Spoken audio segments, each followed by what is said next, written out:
Tammy, are you ready? Ready. Becky, are you ready? Good morning, everyone. It is 9 a.m. I will call the Lincoln County Board of Commissioner meeting for Monday, October 20th, 2025 to order. Couple of reminders. Lincoln County Board of Commissioners reserves the right to enter closed session at any time as necessary to discuss the agenda item currently before the board. We also reserve the right to take agenda items out of order for the convenience of the parties involved. We do follow the Open Meeting Act with amendments, which is posted at the entrance to this room. At 9:15, we will recess as the Lincoln County Board of Commissioners and convene as the Lincoln County Board of Equalization, also following the Open Meeting Act with amendments. Our first order of business today, Commissioner Hughley, I apologize, I didn't give you a heads up before the meeting started, but will you lead us in prayer, please? I will. Join me if you would. Dear Heavenly Father, we just want to thank you for the many blessings that we have, not only around this table, but in this country that we live. I believe the greatest country on earth. We would ask, Father, that you watch over those that put their lives on the line every day to protect these precious rights. It includes our military, our first responders, and of course those in law enforcement.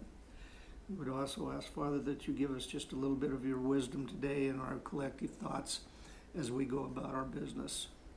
Please be with those less fortunate than ourselves. We pray these things in your holy name. Amen. Amen.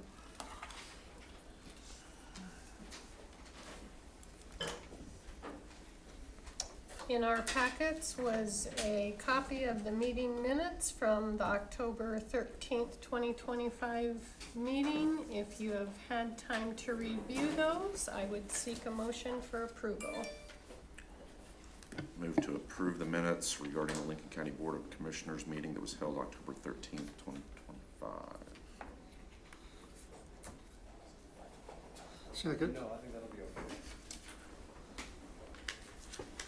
We have a motion and a second. Any corrections or discussion? Roll call, please. Lenz, Aye. Hughley, Aye. Weems, Aye. Woodruff, Aye. Ruler. Aye.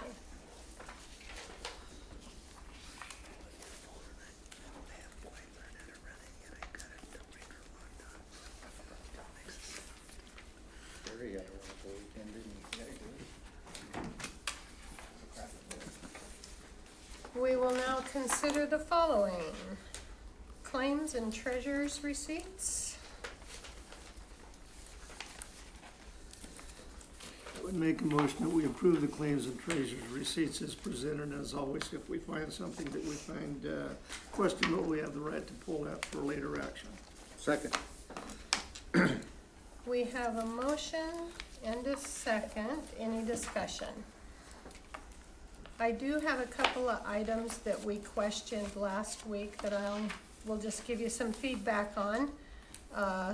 There was an invoice from Chad's Plumbing about checking out a motor. Joe, I believe you and Kent asked me about that. Mm-hmm. It was the motor for a pump in this end of the building. Initially, they thought it was the dog ears. So Chad's Plumbing came over and helped Fabian investigate that. Turns out it's not. The motor needed rebuilt. So they took it off and took it to Napa Electric, and they are rebuilding it, and that's what that bill was for. Booker did tell me that Fabian's gonna be able to reinstall it himself, so there will be just an invoice from Napa Electric for the rebuild coming, but no installation fees. So that's your follow-up on that question. We have a motion and a second. Roll call, please. Hughley, Aye. Woodruff. Aye. Weems, Aye. Friends, Aye. Ruler. Aye.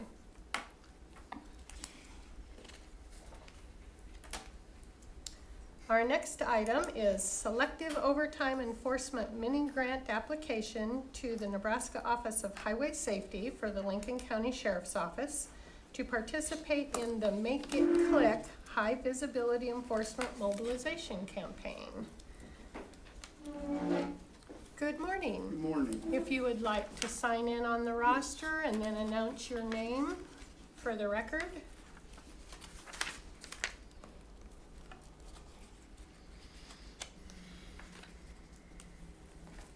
If we could have you turn on that mic, that'd be great too. Thank you for always reminding people of that. My name is Deputy Chris McCauley.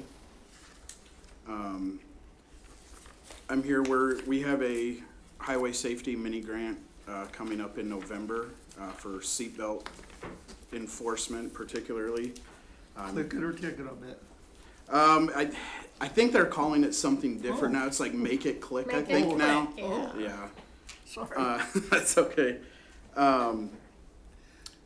We, right now, we're gonna ask for $6,000 because it's a 5-day grant, so that's what we're asking. We'll find out after if they approve that or not, but just here looking for approval as far as to apply for that grant.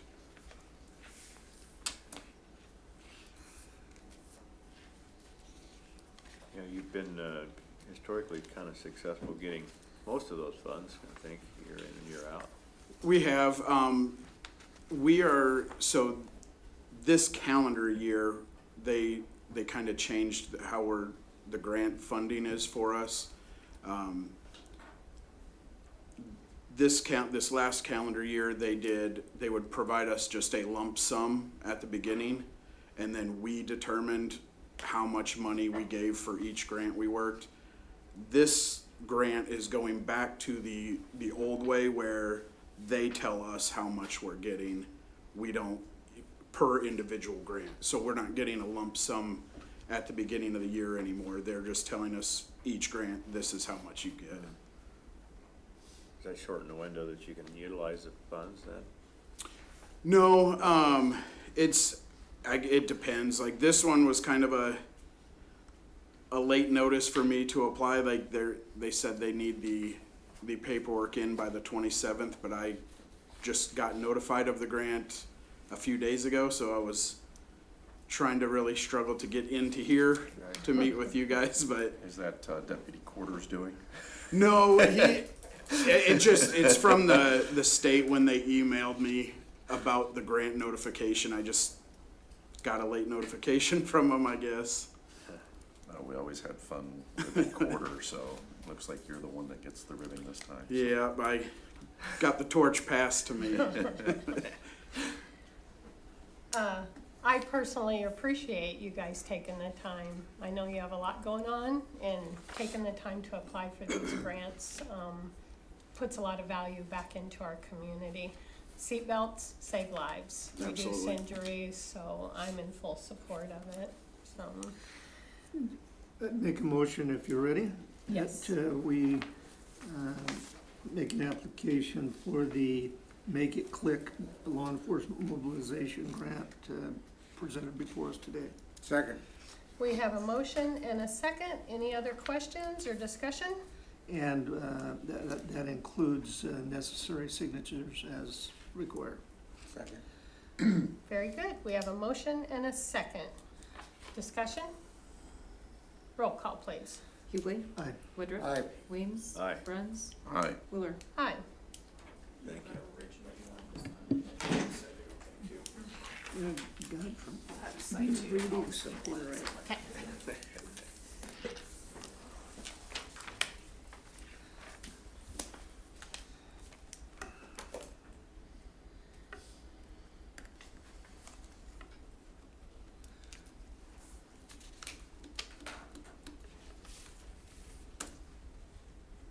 Oh, then he shows up after the hard work's done.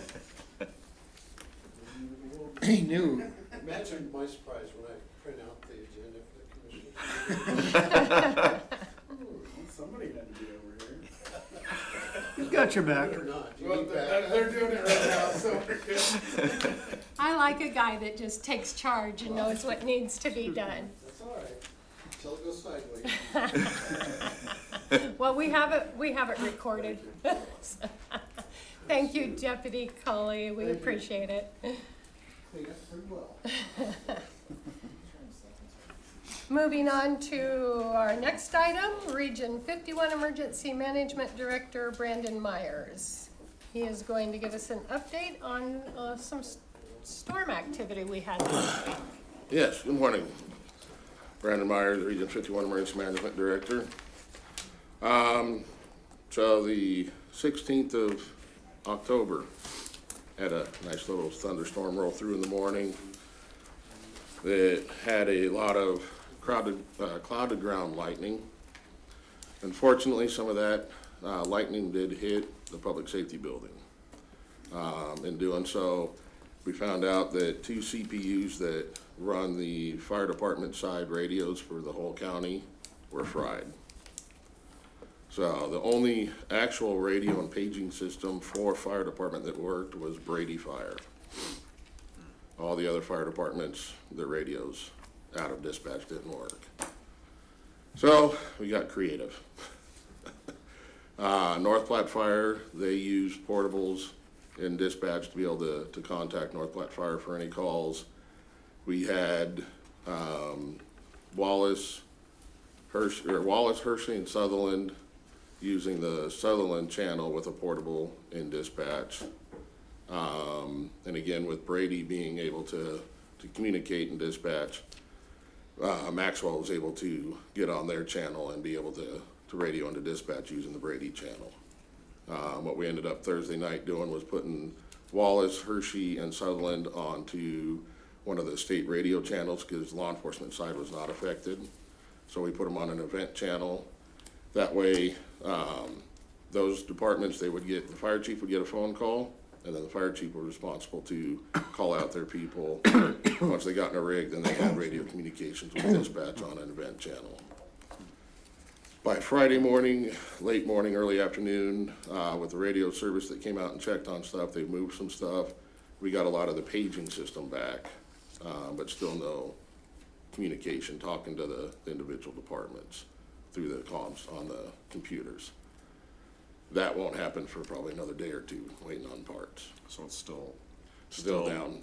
They can page them now, which is a good thing. And then, yeah, we're still using the three villages are still using the event channel, and then Brady and Maxwell are using Brady's channel to communicate, and North Platte's still on a portable. Was there any lag time from the time the lightning struck till those departments throughout the county were notified? A little bit, just because it was trying to figure out what all was wrong. Once we started realizing that some of the radios were affected, then dispatch started calling to do radio checks and pager tests, and that's when we started finding out all the problems. We knew we had some problems, but just how far we didn't know.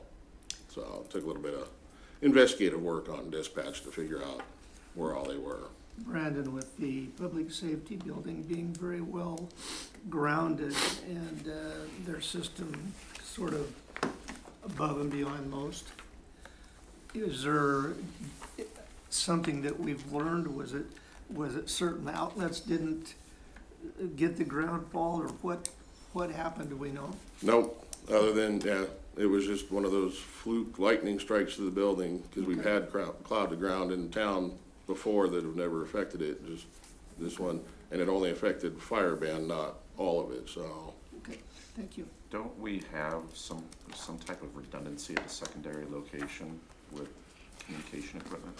We do, except that when they fry the 2 main CPU units, So we don't have redundancy in that aspect? not that part. I mean, when the radio came in Friday to work on stuff, they were able to move some to the other CPUs, but not all of them, because they don't comply. Maybe something that we want to look into is having all components of comms being redundant, Yeah, because lives are on the line in this type of situation. I think that's probably important for us to explore on what that cost looks like and what we need to get implemented, so. Is that practical? Huh? Is that realistic to be able to have redundancy in that? Depending on the cost, I think it's Well, worth. I mean, yeah. I don't know. You've only got one main system. Well, they've got a couple different backup sites, but like I said, with just the way it did it, that even took up even being able to reach backup sites, so. Kind of just one of those real weird fluke things that, Understand, but I'd still like to find out what that cost looks like. Very good.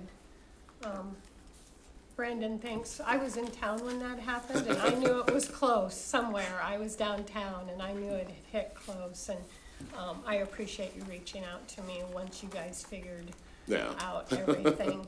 You did exactly what we would expect you to do in a situation like that. You troubleshot it, figured out a workaround, and Yep.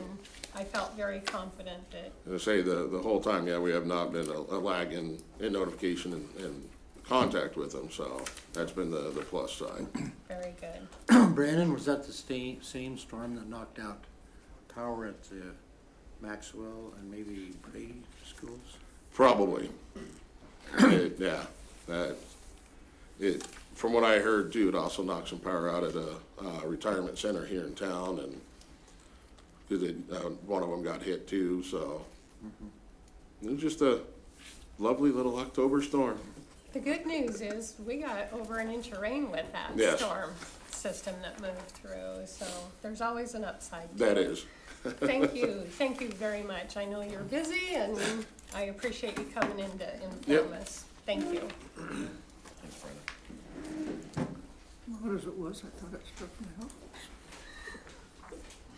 It is 9:17. We will recess as the Lincoln County Board of Commissioners and convene as the Lincoln County Board of Equalization following the Open Meeting Act with amendments, which is posted at the entrance to our room.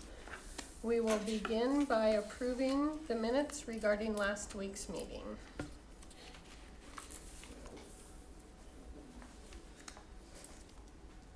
Be my motion to approve the minutes of the Board of Equalization meeting we held 10/13/2025. Second. We have a motion and a second. Any discussion? Roll call, please. Weems, Aye. Hughley, Aye. Bruns, Aye. Woodruff, Aye. Wheeler. Aye. We now have certificates of correction and refund as submitted by the County Assessor's Office.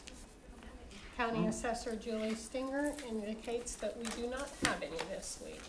Thank you, Julie.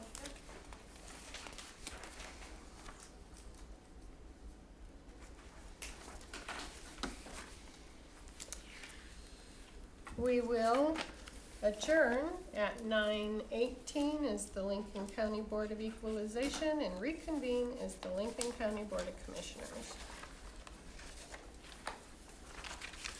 Our next agenda item is at 9:30.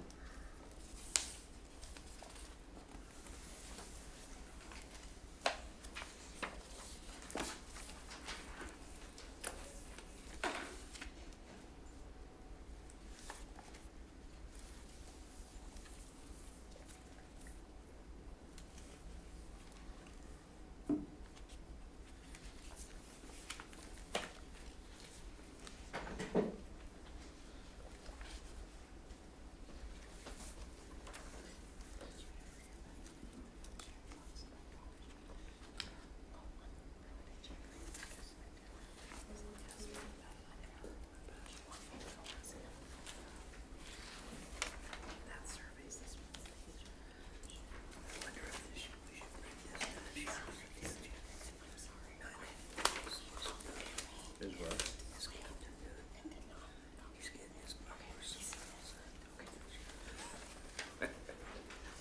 I think that'd be noteworthy. I'll let you handle it if it is. Looks like a good idea.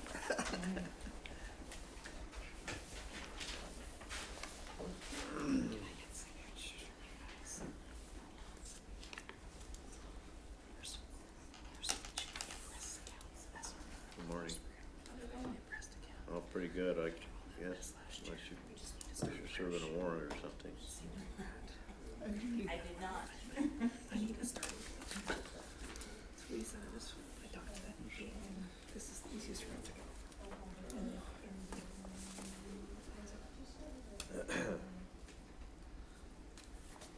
Thank you.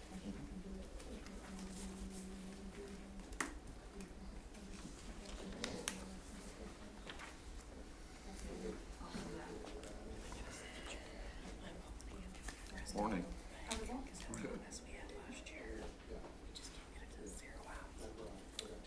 I enjoyed that workshop, that was good.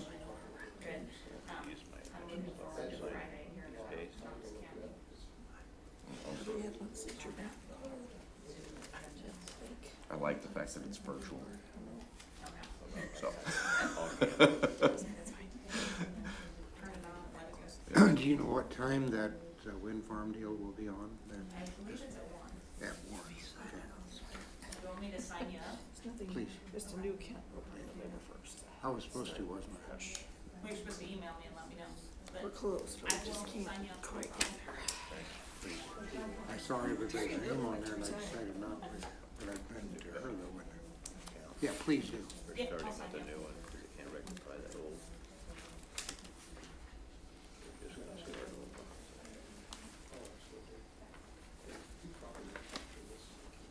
Sure, you'd really like to retire.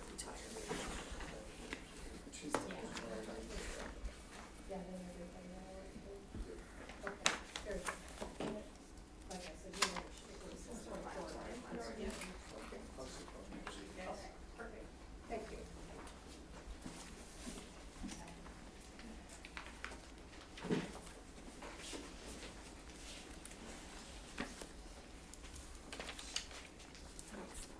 Last week. Penny's gonna come over and get me to address that.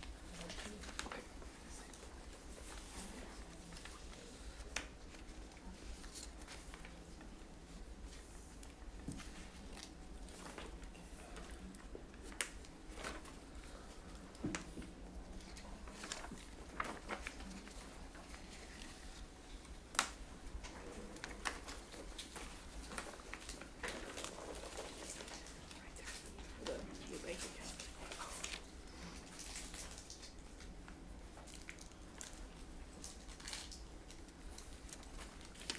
I assume that's just a breathalyzer, because I don't think you can actually draw blood. I think it's probably just the way it's worded. This is your blood alcohol. Yeah, yeah.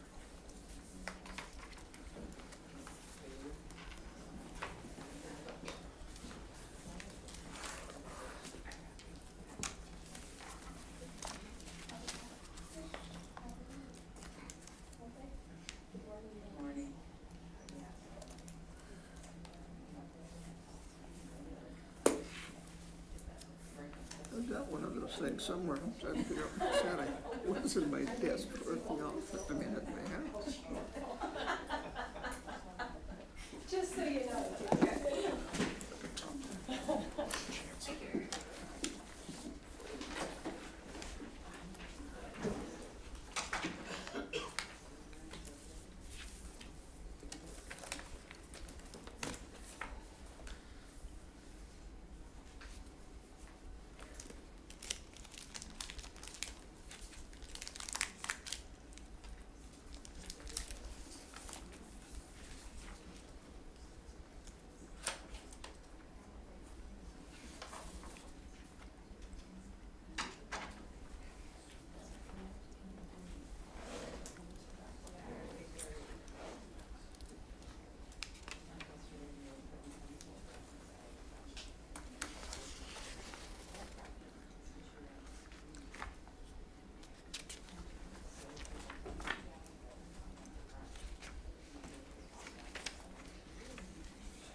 You're sharper on these things than I am.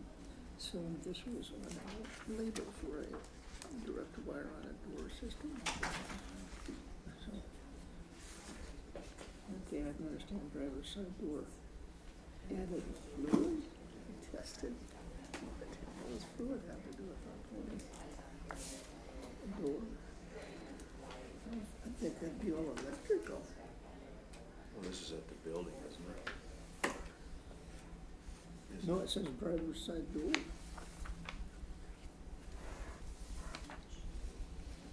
No, we do Oh, it's the trucks in truck. I don't know.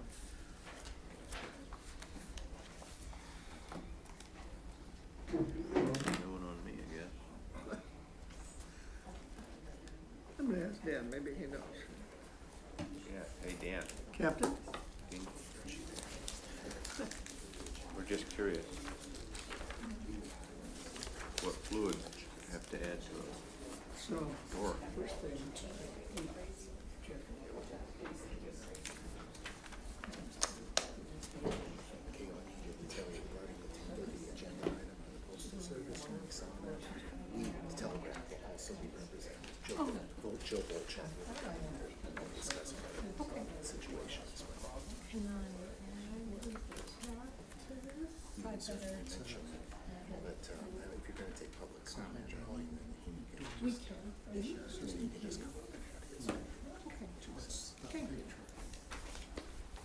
Oh, you're, That we got for nothing, oh, okay, I'm with you now. and that is, Okay. that's okay, I stayed, worked on that, so that was. No, that's good. Now I know, it wasn't just a little, good. We're gonna do a show and tell at some point. Good, that's good. Kim will volunteer if you want.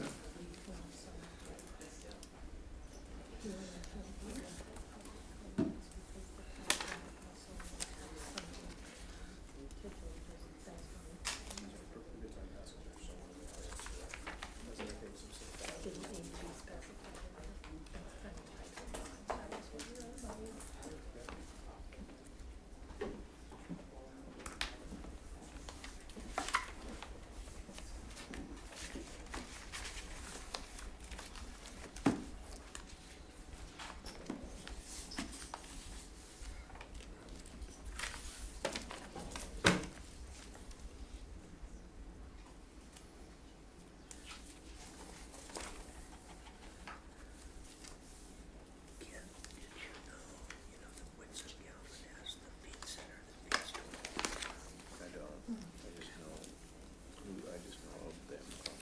I just, Yeah,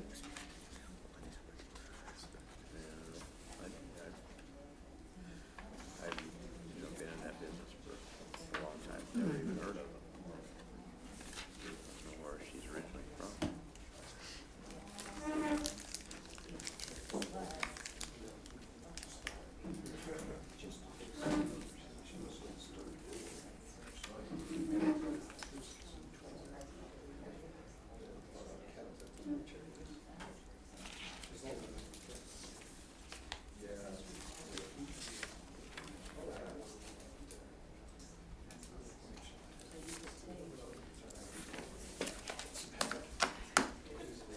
But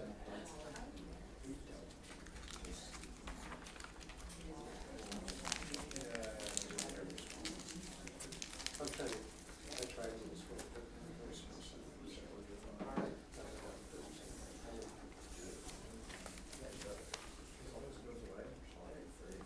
I thought the minimum they cranked up at most of them was about $4 when you even turn it on.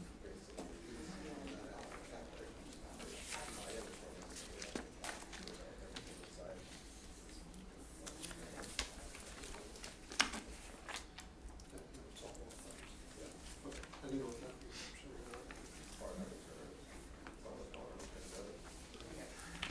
I'll keep working on it.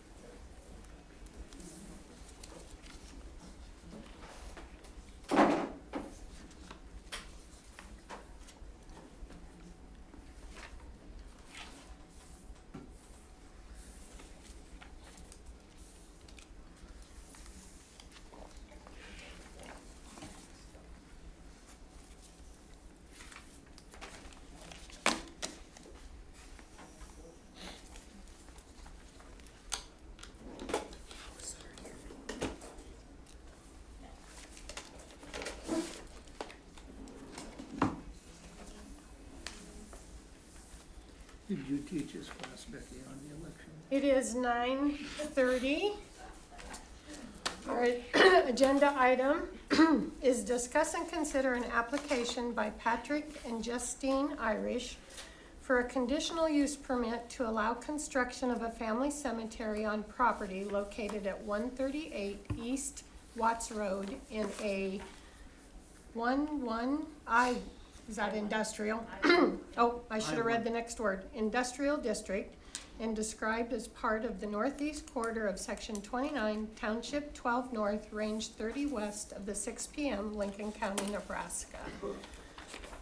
I will now officially open the public hearing and declare that we are here for the statement I just read.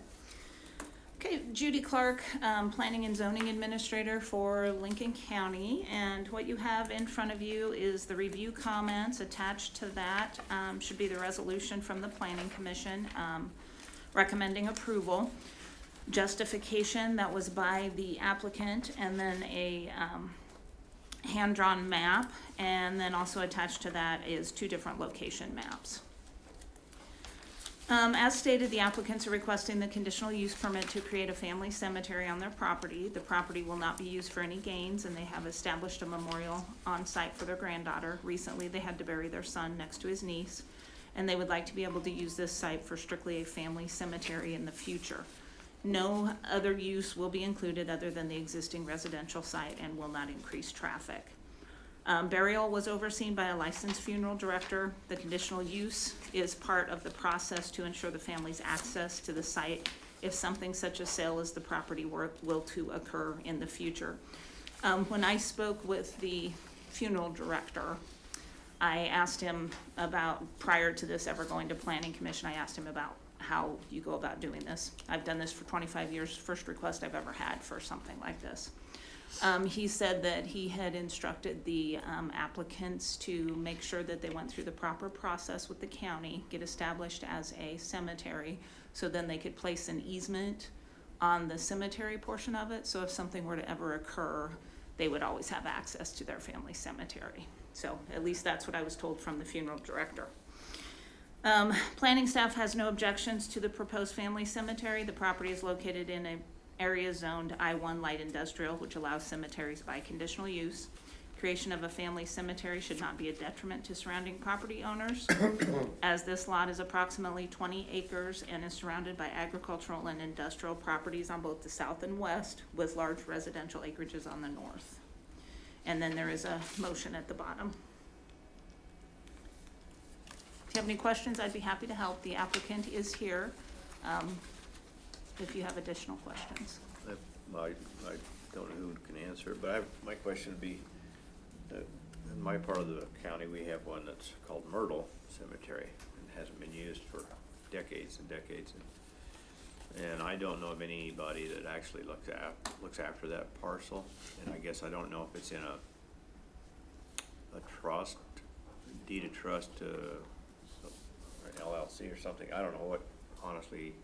I know it's recognized as a cemetery in its day, but on a situation like this, if the family were to be totally gone from the community in 50 years, what happens to this? How does, is there any, what's that look like, I guess? What's that property look like if is it segregated out from the rest of the land?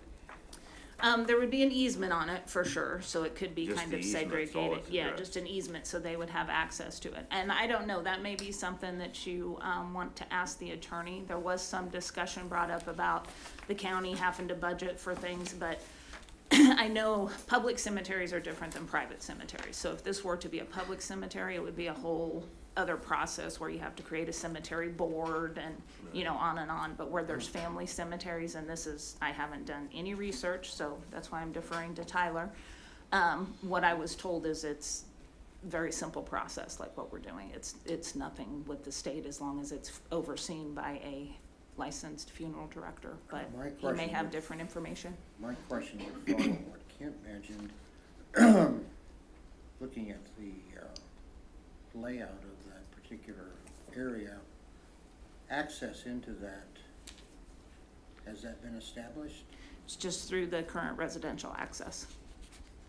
Does the easement include the easement that you talked about, does that include just the cemetery plot or access into that lot? To my knowledge, the easement has not been completed. It would be done after this process is completed.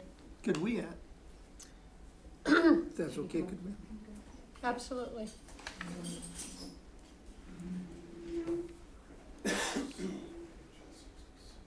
Good morning. If you would just like to sign in on the roster and announce your name for the public record. My name's Justine Irish. Good morning, Justine. Condolences on the loss of your granddaughter. First thing is to sympathize with you, but the question, I wanna make sure that you do have access to that area in the future. Have you completed the easement process yet? Have you gotten an easement? Excuse me.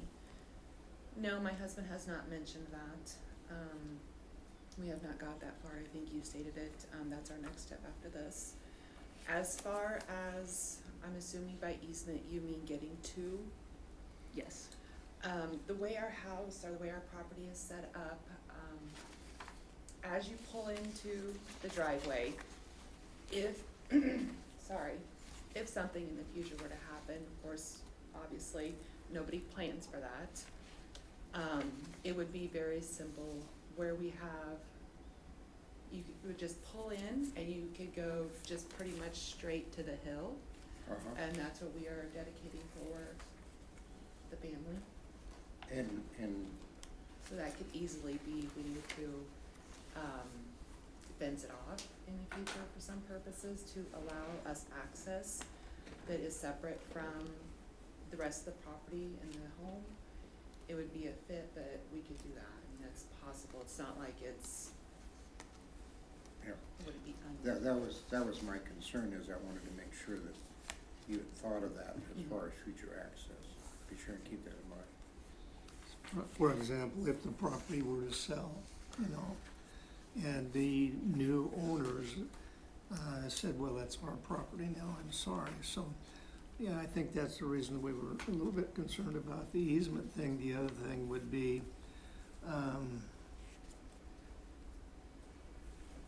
you know, in times like this, it's not, I mean, you've already gone through enough, okay? But these are questions I think that's fair to ask for people in the future, is on the maintenance, and it is different than a public cemetery, but have you thought family-wise or anything, how that would happen? Say, for example, I'm not gonna be here forever, so, you know. Obviously, things have changed. So when we go back to, I'm sorry. It's okay, take your time. So, my husband and I have talked that in the next couple of weeks, we need to get back with our lawyer who's helped us with our will in the past, and we need to, reestablish that and kind of make some changes. Thank you. We were kind of waiting till after this also, but our property and our home will go to our daughter. And then I don't know how it all goes legally as far as terminology, but then our grandchildren will also have, I'm leaving that to the lawyers. Sure. But we have thought about it. We made plans for it prior. Now, obviously, with this change, there will be some adjusting, but we've made plans and we will continue to make plans, with our lawyer's advice and suggestions of getting that road up. So we'll continue to work with them. I know that your husband at the planning and zoning meeting, that what they had stated, he always intends for an Irish to live on that parcel. And I fully understand that, but we don't know what's gonna happen 50, 60, 70 years down the road. I think this line of questioning is just to make sure that your family is protected and has access to that. And that's important from my perspective, that we do ensure that an easement does get placed on there. Judy, I suppose my question would be, you're stating that that's secondary to the conditional use permit, but can we make that a condition for authorizing this? I don't see any reason why you can't have that as a condition. Okay. Yep. Should be. Yep. And once they get the easement, I'll just have them bring me a copy of it. Okay. My question is, do you also own the big pasture that's indicated in the, Yes, in the- I didn't realize how important my picture sketch was going to be in this, but, and it's very detailed, yeah. it answers a lot of questions. Yeah, so, see, that driveway, when you pull in, by our track, that, I don't, ridiculous, honestly. We can go straight back and up over to what we call Harper's Hill, that was our granddaughter's name. Now, it would be the Irish family. And then you own this Yeah, we big own that as pasture. well, yep. Perfect. We just have a couple hungry horses out there, useless horses, but We all have a few of those. I got rid of mine. I'm down to two, we're down to two, so I am grateful for that. Well, I know some of these that are, there's one up on Twin Lakes that's been there for many, many years, back in the Pioneer days. And someone way back went to the effort to fence that, to protect it, because I'm fairly confident none of the families here anymore, they've all passed on. So that was the other thing that came to my mind, is I would want your parcel protected in the future. If heaven only knows, as you say, we don't know what's next, but in the event that your family weren't in a position to take care of this, I'd wanna know that it was structured in such a way that somebody did in fact have a border on that thing, and so, whomever would be, let's say, at Adams and Swanson, for example, I know Mike Montgomery gets involved with a lot of these different parcels on the public side, and they provide some oversight and so forth, and sometimes volunteers in the community provide, some attention to these outlying cemeteries that aren't necessarily active, but I would like to know that your family would be protected in that way, so that that there is some assurance for you that, and that's, we're kind of getting out in left field, I think, maybe, but that's the only other thing that comes to mind to me, is making sure your family has that parcel segregated out as far as being able to put a border on it if you needed to protect it, and the easement to go in, or have somebody in your extended family be able to go in and care for it, look after it. So anyway, I guess that's why some of us are asking some kind of I tedious appreciate questions, it, but it need to be asked, and, I understand you're just asking what needs to be asked, so. yeah. If there are no other questions for Judy or Justine, we will move on to opening the floor to anyone from the general public that would like to ask questions or express any concerns or support of the cemetery. Good morning, ma'am. If you'd like to sign in and announce yourself. Sure. My name is Rebecca Rage. I live at 159 East Watts Road, right across from Pat and Justine, and I'm here in support. They do have a fenced off area, so there is that already partially there, and I'm sure that they will add the rest of that. But I, as a neighbor, I see that there's no obstacle as far as any concerns that way. I mean, they've got a large property, and I think that they've gone through a lot, and I just want to make sure that I'm here in support of that. So Very good. Thank you so You bet. much for that statement. you bet. If there is no one left to speak on this agenda item, I will officially close the public hearing. I would seek a motion in that regard. Move to close the public hearing. Second. Right, the hearing is now over, and we will move on to the action item. Oh, thank you. Roll call, please, for closing the public hearing. Bruns, Aye. Woodruff, Aye. Hughley, Weems, Aye. Wheeler. Aye. Now we will move on to action item on the conditional use permit.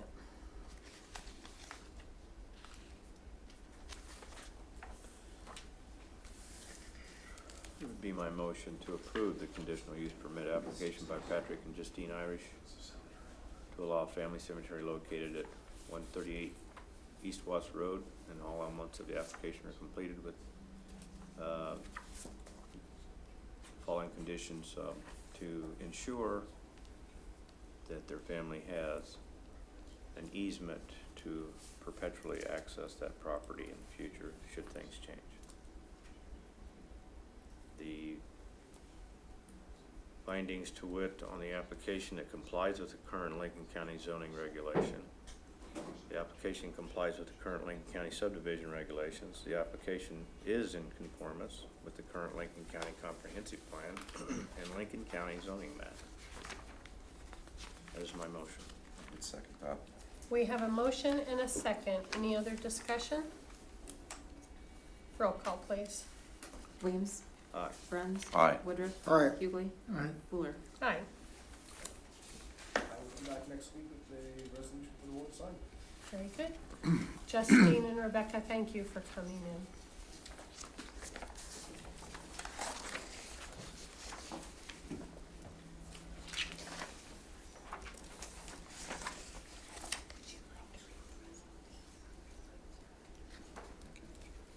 Moving on. We will now have discuss and consider resolution number 2025-28, providing continued support for Operation Green Light for Veterans. I am going to ask our veteran that sits around this table, Commissioner Bruns, to read the resolution. Resolution number 2025-28, providing continued support for Operation Greenlight for Veterans. Whereas the residents of Lincoln County have deep respect, admiration, and the utmost gratitude for all of the men and women in the armed forces that selflessly served our country by being an unbreakable bulwark for all Americans and the beacon of hope and freedom for the entire world. And whereas the contributions and sacrifices of men and women who have served in the armed forces, maintaining the freedoms and way of life enjoyed by our citizens, have created a debt shared by all Americans that can never be repaid. And whereas Lincoln County seeks, as always, to honor these individuals who have paid the high price for freedom by placing themselves in harm's way for the good of all. And whereas veterans continue to serve our community in the American Legion, veterans of foreign wars, religious groups, civil service, and by functioning as county veteran service officers in 29 states to help fellow service members. And whereas Lincoln County Board of Commissioners appreciates the sacrifice of our veterans and believes specific recognition should be freely and plentifully granted as we celebrate our veterans this November, therefore be it resolved that Lincoln County hereby declares November 4th, 2025 through November 11th, 2025 as a special time to salute and honor the sacrifice and service of our men and women in uniform, and hereby direct that the Lincoln County Courthouse be illuminated with green lights to show support for veterans in Lincoln County and around the world. Be it further resolved that in observance of Operation Green Light, Lincoln County encourages its citizens in patriotic tradition to recognize the importance of honoring all those who have immeasurable sacrifices to preserve freedom by displaying a green light in the window of their place of business or residence. Very good, thank you. Madam Chair, it would be my motion that we approve and authorize our signatures on resolution number 2025-28 as presented. Second. We have a motion and a second. Any other comments or discussion? Roll call, please. Bruns. Aye. Woodruff. Aye. Hughley. Aye. Weems. Aye. Wheeler. Aye. The next Madam- item under that, I'll hold up for a second while we sign.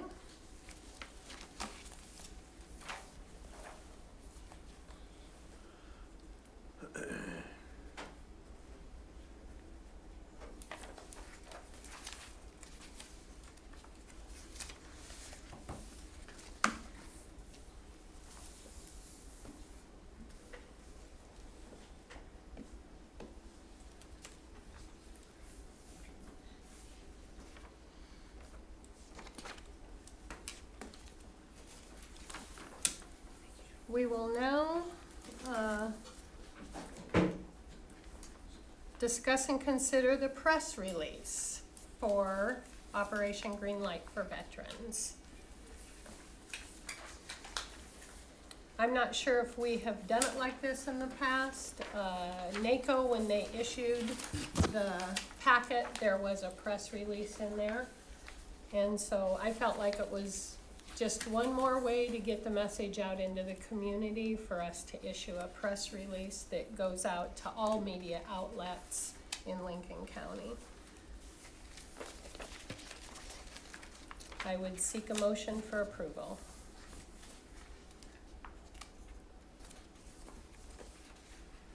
Chair, it would be my motion that we approve the release of those press releases on, well, 10/13 has already passed, so 11/3/2025.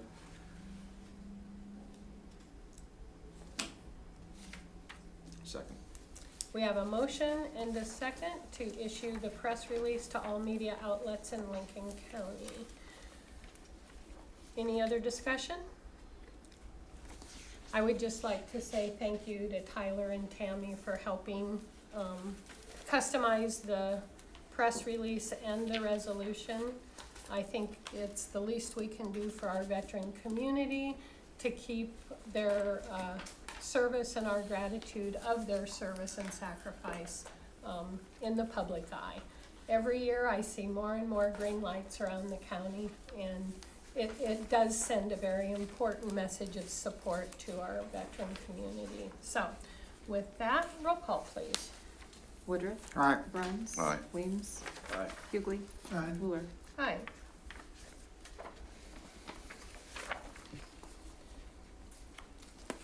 We now have discuss and consider an invoice from Tender Hearts Veterinary Clinic, or Veterinary Center.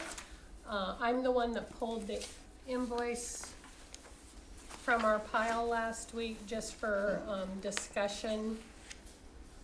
And so, Captain Newton, would you like to come up and answer any questions that we might have? And Tyler, if you would like to give us some advice on how to pursue.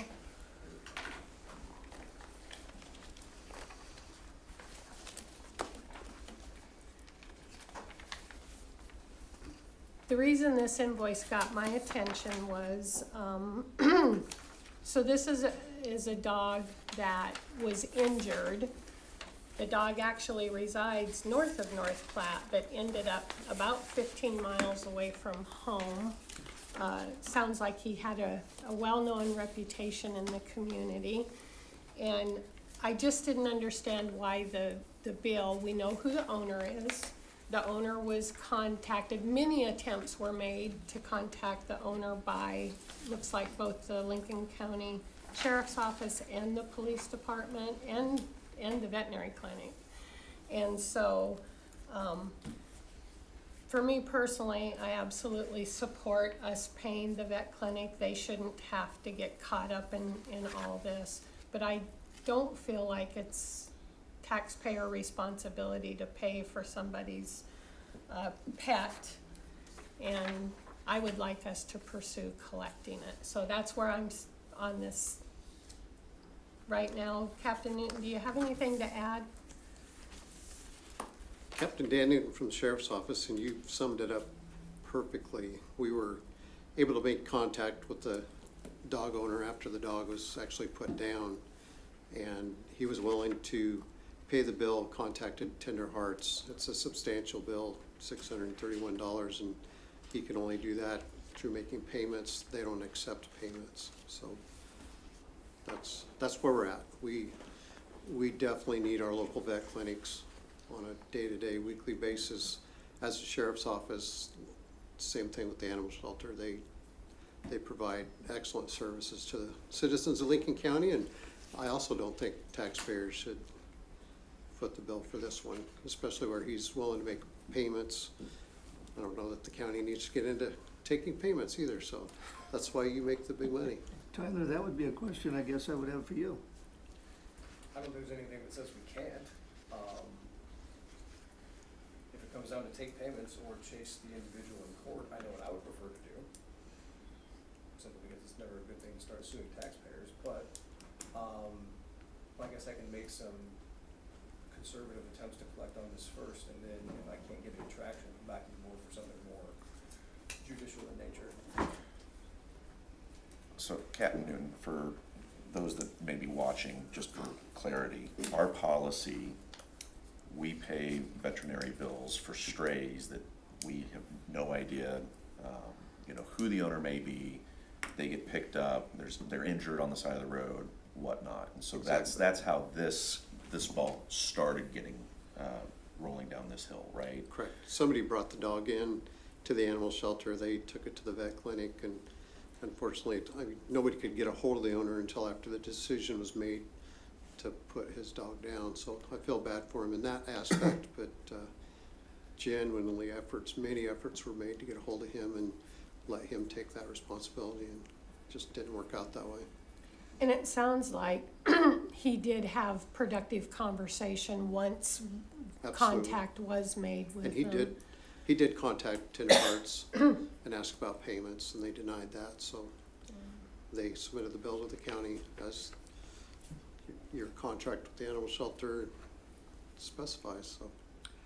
Do we have a contract with let's see, it went to the animal shelter, right? Right. I thought that was for animals that were brought in by law enforcement, is what I thought. It's any animal brought in from the county, and then each village in the county has their own separate contract with the animal shelter.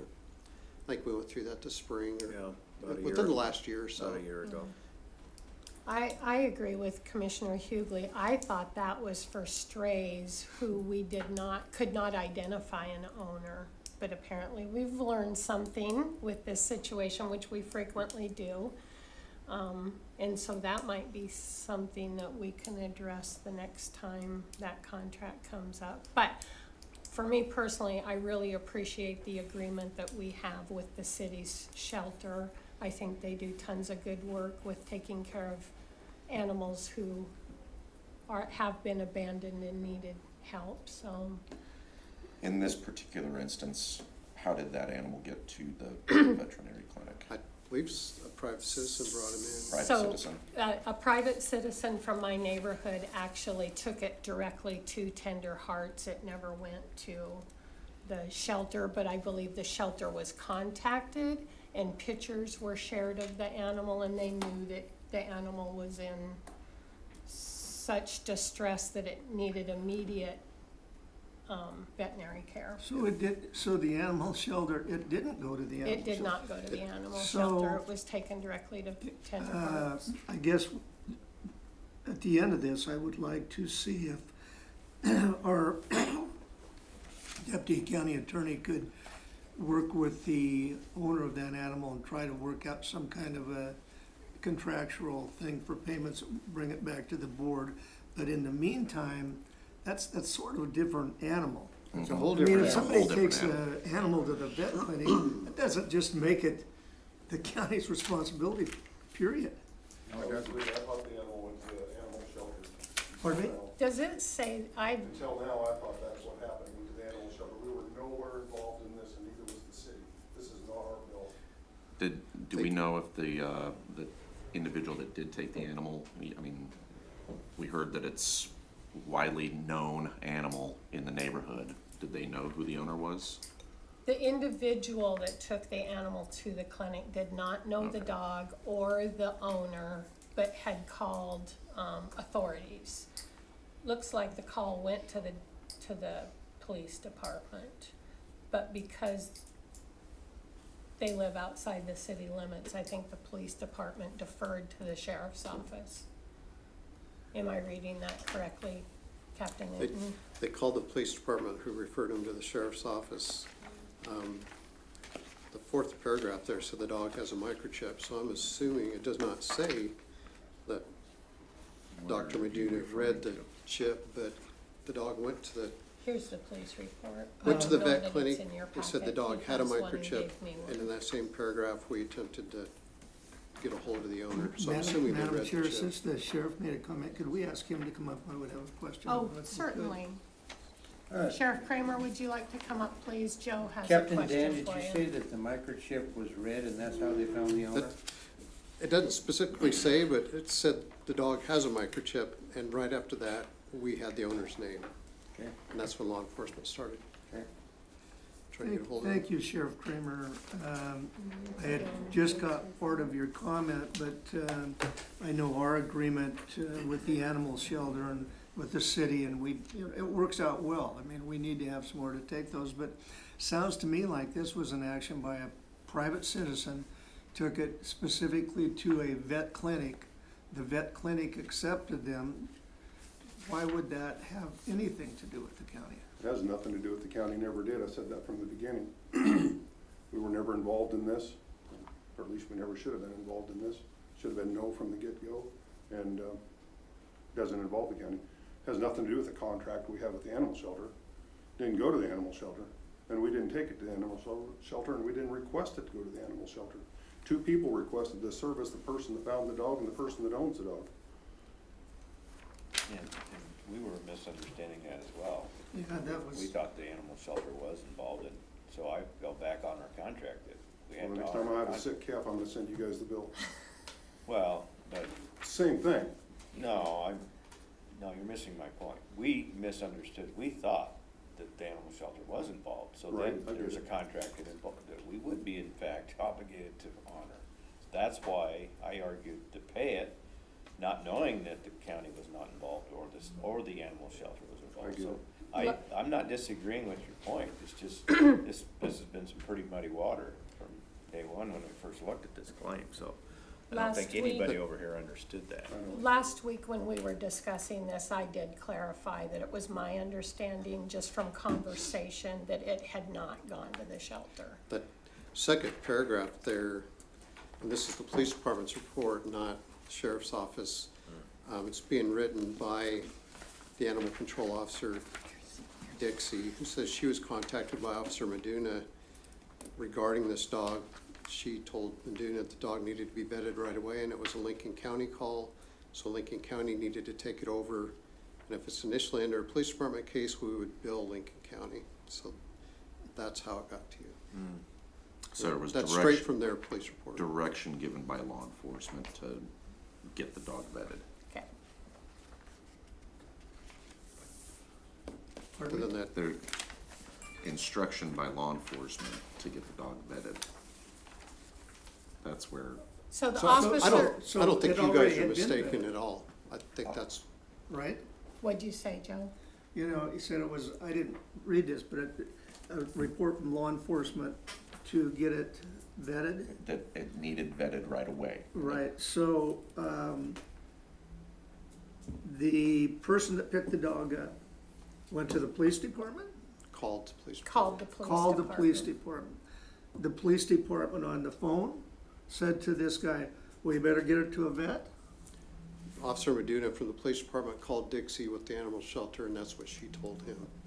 The Okay, error was so escaping the- Dixie, they called the animal shelter said, well, it should get vetted. Yep. Well, they could call me and I would say it should get vetted.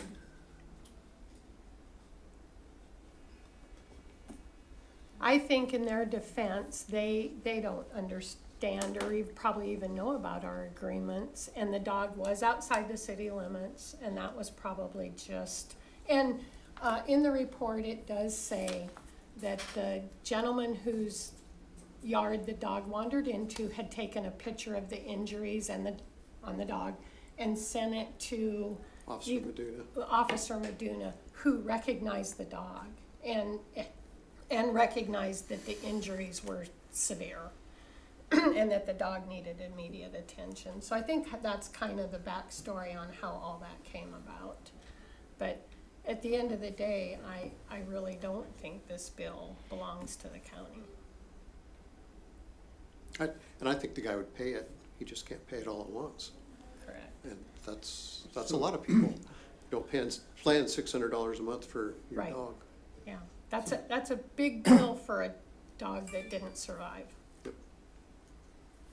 So it sounds like Tyler might have had the correct, approach to this is arrange some sort of a contract with the dog owner to receive payment. If he's willing to do that, do we go ahead and pay the bill right now then? I say no, and I don't know why our attorney's involved. We have two people involved, the clinic and the guy that owns the dog. They need to work it out. Doesn't involve this group of people. From personal experience, if someone was willing to pay part of the money, part of money is better than zero. That's where I'm at. I think, Lighten your standards and get the money in your pocket. I think maybe there was just a lot of, confusion and assumptions made, and I don't think that the bill was sent to the county, because I think they just didn't know what they didn't know at the time. And so, Tyler, weigh in. The basis of me thinking that it's the county's responsibility is simply because the order came from the animal shelter itself. I understand your position, Joe, but the difference is, had we hauled the dying dog to the animal shelter, dropped it off, and then they said take it to the vet, we'd absolutely be liable.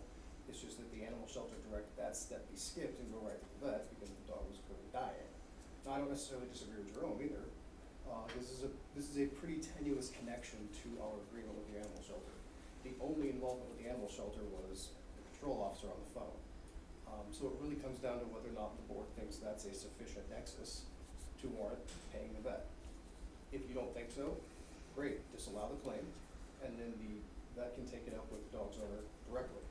And if the city disagrees that we should have been responsible for that, then I'll work with Bill on that. But if the board thinks that's enough of a connection between the animal shelter and this situation, then great, we'll pay the bill, I'll work with the other payments come in, and we'll move on. My inclination for that agreement was the fact we didn't want to have any animal injured that wasn't cared for in a timely fashion. And so the city's position was, if we know it's a rural dog, or we don't, or we can, or we think it is because it was found outside Maxwell or whatever, that's where a lot of that came from, and where we would burden or be burdened with that cost. So I don't want to get in a situation where we don't have veterinarians that are willing to work with us on these, when a deputy is in fact involved, or a blade operator, or anybody else. But I guess on the other hand, maybe we need to just strengthen the protocol with who's notified when we get a call, whether it be the city dispatch or whether the animal shelter gets a call. That's always kind of been my County. heartburn with that agreement, is they take the animal in on a weekend and we don't know about it. And they're making decisions, but that's our agreement. Yeah. I can't believe they wouldn't take payments, because he's not the only one. Surely he can't be. So I wonder if me going out there and talking to Tender Hearts, we can set up an agreement with him and not even get. I'm a little bit confused on the report, though. I'm seeing here where Officer Meduna was contacted about the dog, and then I see here where then Officer Meduna contacted Dr. Meduna. Is there a relationship? That's what it says. I have no clue, sir. I don't know. I don't So know. if Dr. Meduna and Officer Meduna, if, for example, that's husband and wife, I'm just curious. I mean, just looked, like when I kept hearing Meduna, and then I looked and I kept reading Dr. Meduna, and I thought you said Officer Meduna. Both. I go back to the dog owner being totally cooperative with law enforcement, said he would contact him, and he did, and tried to set up payment, and they refused. So I have to think there's some way we can do this on the side and not touch the county budget. Because even if we pay it and he pays the county back, it's out of somebody's budget.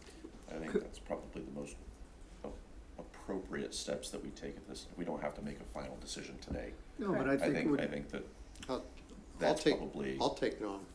yeah, and I maybe know the see if dog they owner. wouldn't, yeah, take some payments, and I believe we have one of our board members was in that business at one time, and they comment about, something's better than nothing. I know in my business it is, and I'm not in the dog business, but, sometimes we all run into those things in business. I certainly don't want to do anything to jeopardize our relationship with the city or the vet clinics. But I think my bigger concern is we don't necessarily want to set this as a precedence for people. Captain Newton, reason 101 why I like you so much. Thank you for offering. I know donuts. That's more than fingers. So thank you for letting us do that. Do we just want to table this item and have Captain Newton come back to us and let us know the result of his involvement? I would suggest we continue it, yes. Okay, continue it. Very good. Thank you. Thank you, everyone. I think that's your copy. Moving on to our next item, discuss and consider a special designated liquor permit submitted by Highway 2 Depot for a wedding reception to be held at the Homestead Pumpkin Patch venue on November 15th, 2025. What's that claim? Let's go back to Becky. This claim goes back to Becky.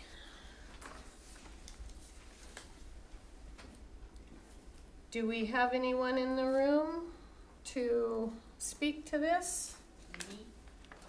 Ma'am, if you would like to come up and sign. Would you like the sheriff to come up and support? Man. If you would like to sign in on our roster and then announce your name for the public record. Well, I'm Dawn Mallory, newly of North Platte, but originally from Mullen. And own the business up there and have sold it to the younger couple, and we've been doing alcohol, liquor, jaunting jug activities for about 8 years now. And a family that's from there has a daughter getting married here at the homestead. And so they've requested our services because we've done 2 of their other children. So here I am representing them. And Very good. Dawn, welcome to North Platte. thank you, Moved thank you. from one great community to another. I'm loving it. Awesome. That's what we like to Dump hear. road is busy, but I like it. Does anyone have any questions for Dawn? I'm very familiar with the Homestead Pumpkin Patch. They do a great job out there. They have many events, and I'm their neighbor. I've never had any complaints. Wonderful. Well, because we've got another one coming next year. We've got the farmhouse that's starting to contact us, so. So this is your first event out there? Yes, out there. We have done and when we owned the business, we had another one here in Lincoln County, and that was done on private property that we'd okayed through you guys, so. So a fairly large space. Looks like this one is indoors. It's gonna be indoors. We're not, Yep. It's November. November, we're not Yeah. planning it out. So, how are you gonna control for underage drinking and that kind of stuff? We have bracelets, Okay. and my daughter and husband and I and son-in-law, and we're all All there. trained? Oh, yes, yeah, we do probably anywhere from 10 to 15 of these a year, Perfect. so. Very good. If there's no other questions, I would seek a motion. Chair, I would make the motion that we approve and recommend for approval a special designated liquor permit submitted by Highway 2 Depot for a wedding reception to be held at Homestead Pumpkin Patch venue indoors on November 15, 2025. Second. We have a motion and a second for a positive recommendation for this liquor application. Any other questions? Roll call, please. Woodruff. Aye. Bruns. Aye. Hughley. Aye. Weems. Aye, Wheeler. Aye. thank you. Thank you, Dawn. Thank you. Thank you.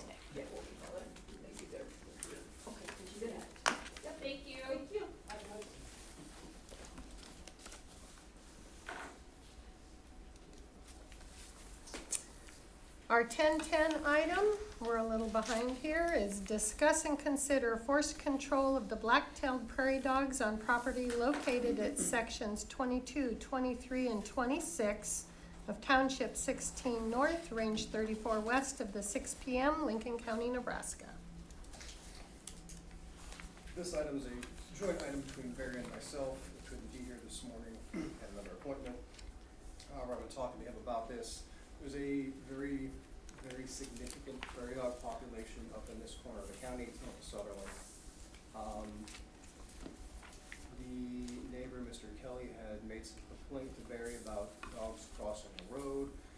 And so he did some mapping. I didn't know he could do mapping. With Google Maps on his phone to show me of this particular town. It appears to extend into 3 different sections, which is why it's listed this way. So is Mr. Kelly wanting a sign put up, prairie dog crossing or what? I had pitched that as a low-cost option. He didn't think they would probably follow the law. This is one of about 4 towns that are up there. This is the biggest. It does appear to all be interconnected. The Black-tailed Prairie Dog Control Act is a little bit silent as to exactly what you can go do force control on. The neighbor makes a complaint and the dogs are crossing on the neighboring property. It says you can go force control, but it doesn't say how broad. So I'm limiting it at this point to just this one town. We're not going all over this person's property to kill every potential town, just the one part of the problem. So that's kind of where we're at on it. I believe we have everything necessary to do force control. If the board authorizes it, I will send out the individual notice to this landowner. Well, it's not like this is in a situation where we haven't tried to get cooperation, because I know that there's been efforts in the past, I believe, by Barry to have that done and get some mitigation on this infestation and not getting the job done. That's my understanding as well. Yeah. So this is a thing where we give them a written notice, says you have so long to get this taken care of yourself. If not, the county's gonna come in and do it for you, and then we will bill you for those services. Effectively, yes. And at the time, do we let the landowner know that this may be $500, might be in the range of $5,000, it might be in the range of $15,000?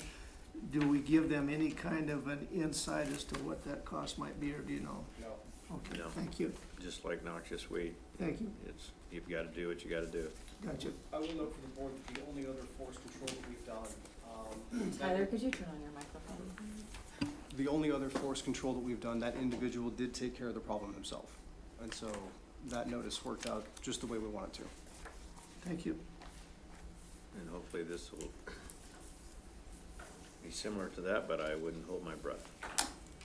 So just to clarify, the landowner has been communicated with multiple times and given adequate opportunity to respond? Yes. And they have responded that they're not going to control them? Barry's had numerous conversations with this lady. I believe he did some work out there last year on a for-hire basis. But I believe with the cost increase and some other economic factors, that was simply not something they were interested in doing this year. Unfortunately, the infestation is such that it's gonna have to get done.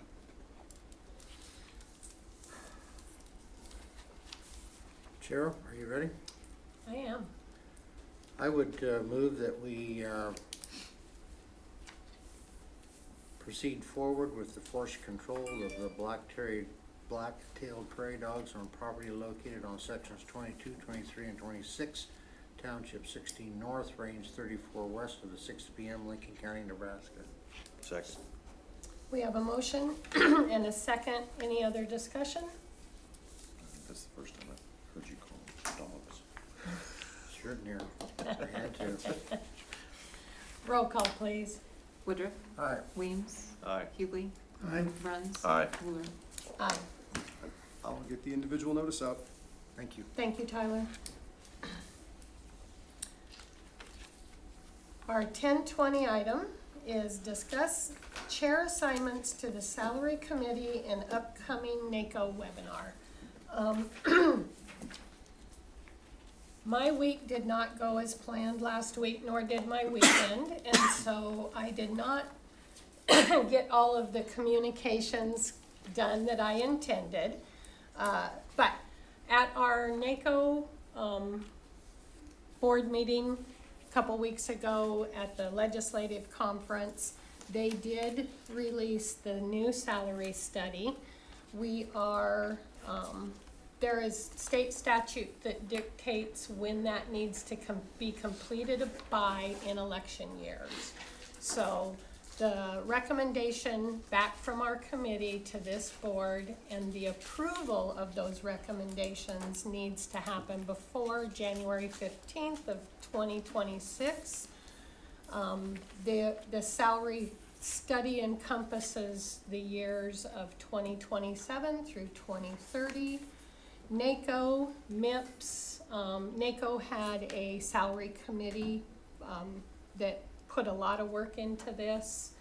It's much improved in my opinion. I was on the salary committee the last time we did this, and the GIS website has been perfected and fine-tuned and is very user-friendly. I went in and played around with it a little bit.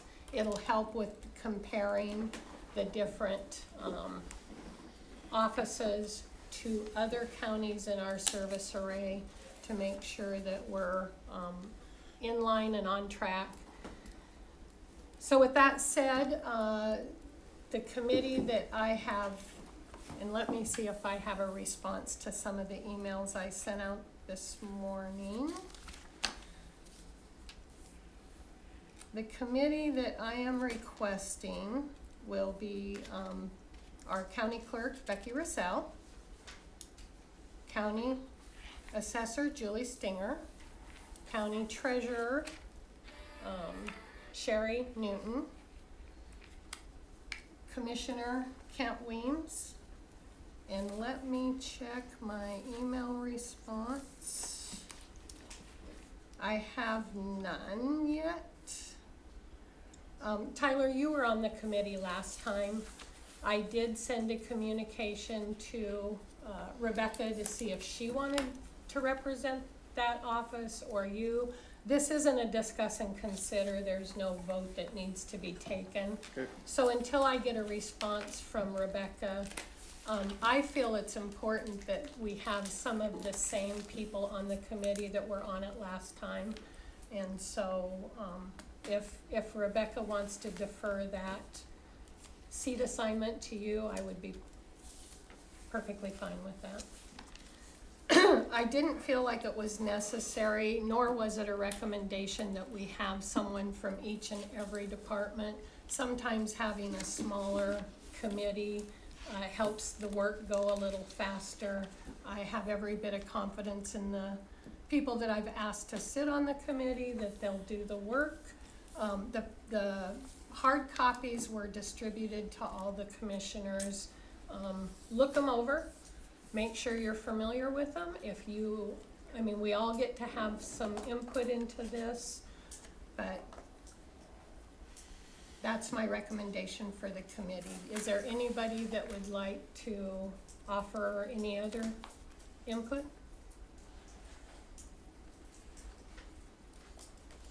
Very good. So Commissioner Weems, do you accept that seat? I can do that. Very good. Thank you so much.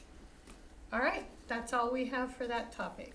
Becky, you have written down all the members.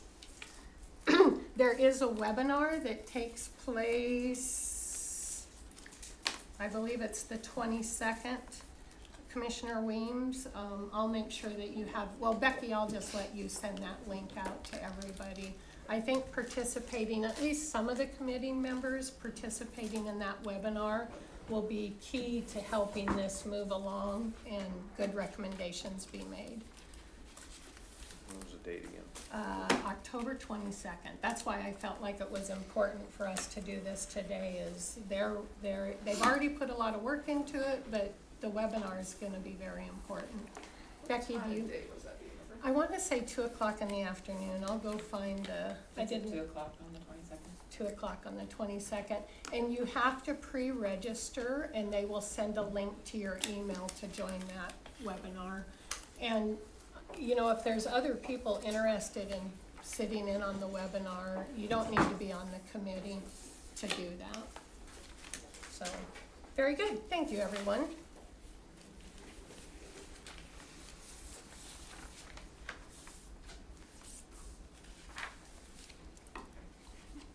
Our next agenda item is at 10:30.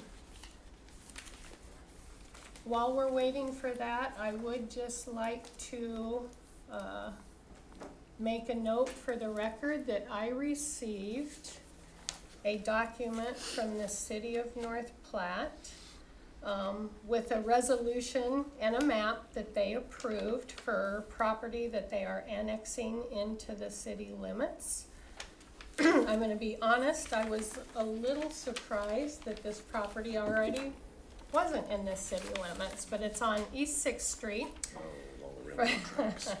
From block 1600 up to block 2300, I believe. Yes. That they have annexed into the city limits, so just wanted everybody to know that I did receive that document. Becky, do you file these in your office?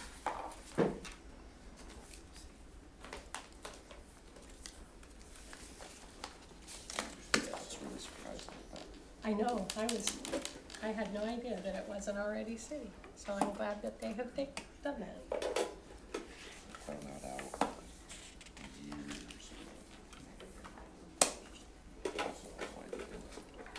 Just a little, it was like a little jog, cause everything on both sides are. Yeah,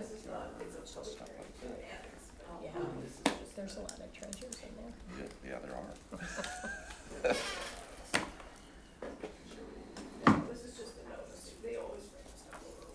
Actually, I think there's some pieces of equipment from our place in there. My husband would probably love to have them back. Now that you have another building that you can put I've been informed that that's the last. No more allowed.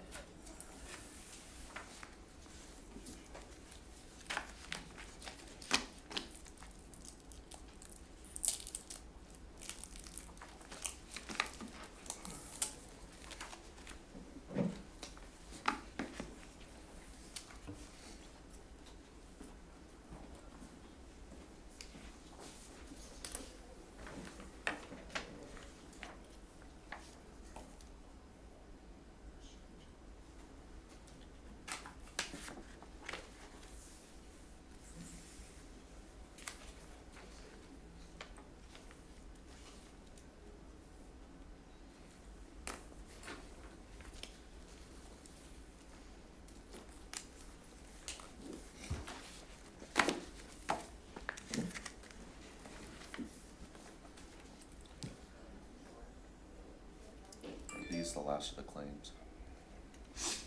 99, I think. 99?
It is 10:30.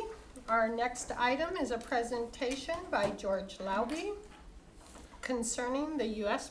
Post Service. Good morning, George. Good morning. if you would like to sign in and announce yourself for the record. I sure will. My name's George Lobby. I'm the publisher of the North Platte Bulletin. Thank you for paying some attention to this and having me here today. I'm happy to be here. It's a very important topic in our community and beyond. And I appreciate all the work that you have put into addressing this. And I appreciate you bringing us into the conversation and your willingness to come talk to us today. Thank you, thank you. I just, I don't want to try to curry too much favor before we get down to brass tacks, but, you guys are doing a great job. I appreciate this board, every one of you. Could you speak up a little bit? And the county, and the county officers that are here. So, yeah, in newspapers, we come across a lot of things, and of course, we use the mail ourselves to deliver our papers, and we also hear a lot of complaints when people don't get their mail. So I've been following this topic for many months, and it continues to deteriorate, and it continues to be a vital service for a lot of people, including some of the county officials that I've talked to.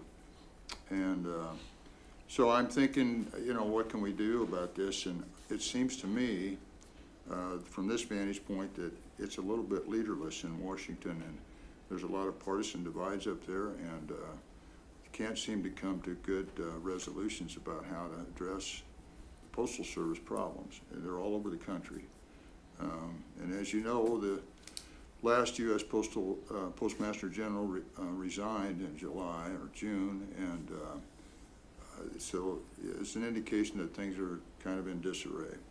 So I think Postal Service belongs to people, and people need to advocate for it. So I was thinking about what's the best way to do that, and I thought if we could get some people in this area that rely on the Postal Service to send a letter with some of my research, if it's valid, certainly review the research and see what you think, but send that all to the congressional delegation. They've been sympathetic and active in this before, and they intervened out here and kept the North Platte Postal Distribution Center in functioning when it looked like it could have been closed. So I know they care. They care about western Nebraska and rural Nebraska, and rural areas are particularly hard hit. So, but North Platte is not particularly rural, but it's hard hit too. We get a lot of reports of mail doesn't get across town for a week, gets lost, returns don't come back, return mail doesn't come back for a month or more if it's misaddressed, or the carrier can't find it. The carriers are hard pressed to fill all the routes. I hear reports that people don't get their mail for 2 or 3 days sometimes. The carriers tell me, and the postal employees tell me that they don't have any backup. So if one of them's gone for sick, or they're on vacation or something, sometimes there's nobody to fill in for that. Or if they do fill in, they're not familiar with the route, and so they make mistakes, and they're just hard pressed to keep up. So I think all the people that are doing the job care. I'm pretty sure of that, but I think they need some more help. And anyway, I'd like to send this letter, and if you're happy to sign it, I'd be happy to forward this letter up. George, when you initiated the conversation with me, you had shared a draft of the letter. Yes. And did you bring letters for everyone to Well, see today before we? I wasn't sure where we're at with that. I thought maybe you said they would be distributed. I do have 3 copies. Okay. And I got 3 because I have one in there'll my be, email. there'll be 3 signatories. Okay. Okay. I have read that letter, and well-written as always, George. Always, yeah. I could read it, or you could certainly take a look Why at it. why don't you just read it for us so Okay. everybody knows the context before a vote is taken? All right. This is dear Congressman or Senator. We are writing to express our deep concern about the declining levels of service from the U.S. Postal Service. We appreciate your efforts to keep the USPS Processing and Distribution Center in North Platte open in the face of former U.S. Postmasters Louis DeJoy's ill-advised plan to close it and ship western Nebraska mail to Denver and back for processing. the USPS Center in North Platte is vital for our state. Nevertheless, as you may know, in recent months, USPS lowered the time allotted for first-class mail delivery to 2 to 5 days from the once standard 1 to 3 days. And what is not widely known is that the timer doesn't start ticking until the mail arrives at the distribution center. Mail in the boxes at rural post offices, including blue boxes in cities and towns, is now sent to the nearest postal center just once a day instead of twice a day. So a letter dropped in a mailbox might remain there for as long as 23 or nearly 24 hours before it begins its journey to the North Platte Distribution Center, from where it has another 2 to 5 days to reach its destination. Naturally, rural areas are more prone to see longer delays. In addition, postal centers throughout Nebraska appear to be only minimally staffed. Employees often work up to 12-hour days. If a postal worker is sick or on personal leave, their duties are apt to be performed by someone unfamiliar with the job and perhaps already working overtime, resulting in late, missorted, and/or damaged mail. It is not unusual for vital mail to arrive late, or if no one can fill in, the work is not done at all. Residents say that sometimes don't receive their mail for 2 or 3 days. And too often, mail is returned to the sender weeks after it was sent, even though it was properly addressed.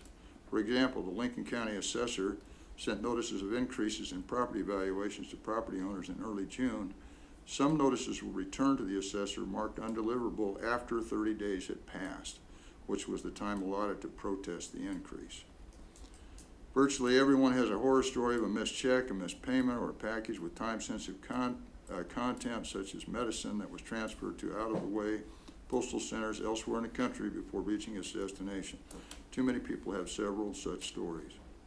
The situation is similar around the state and across the country. The Nebraska Association of County Officials expresses their concern, and the slow delivery of newspapers is causing a great deal of anguish for rural newspaper owners. We believe it is vital for the current U.S. Postmaster, David Steiner, to improve the system. Our experience has shown that your oversight, meaning the congressional representatives, and congressional representation are also critical components in fostering adequate postal service. Please advise the Postmaster General and your colleagues of the extent of delays and urge prompt corrective action. Thank you for your service to our state, and considering this matter, we look forward to your response and subsequent improvements soon. And George Lobby, the editor of the North Platte Bulletin, has researched the extent, the causes, and the effects of declining service, and his news report is enclosed. I believe you've seen that report. I'm happy. I have 3 copies of that too. So. Very good, thank you, George. Sure. As Commissioner Weems said, well written. I would expect nothing less. Well, I get a lot of practice at writing. You certainly do. Is there anyone else in the room that would like to possibly come up and add anything to the conversation?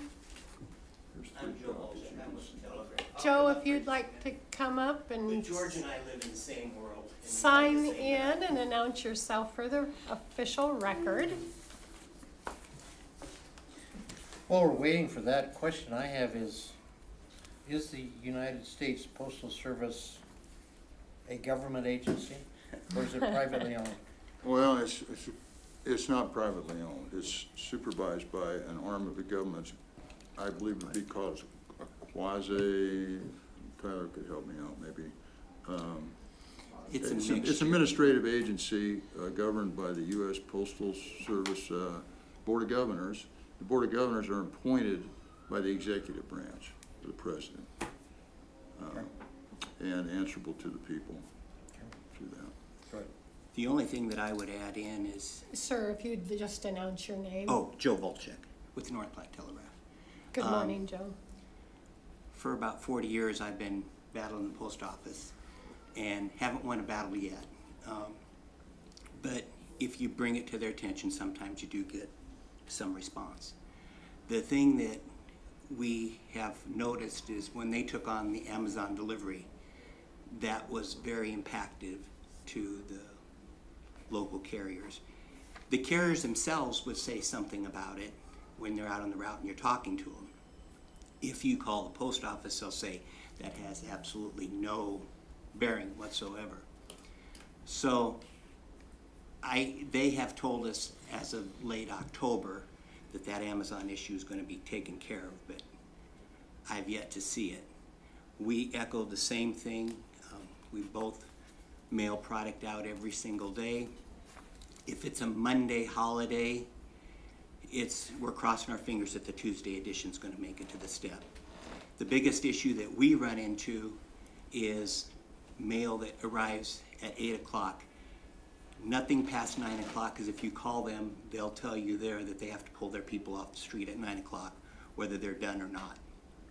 And a lot of people don't realize that. So if you get your paper at 8:45 at night, it's going to sit in the mailbox all night long. Outside of that, Yeah. everything is about the same, is what you're saying in your letter there.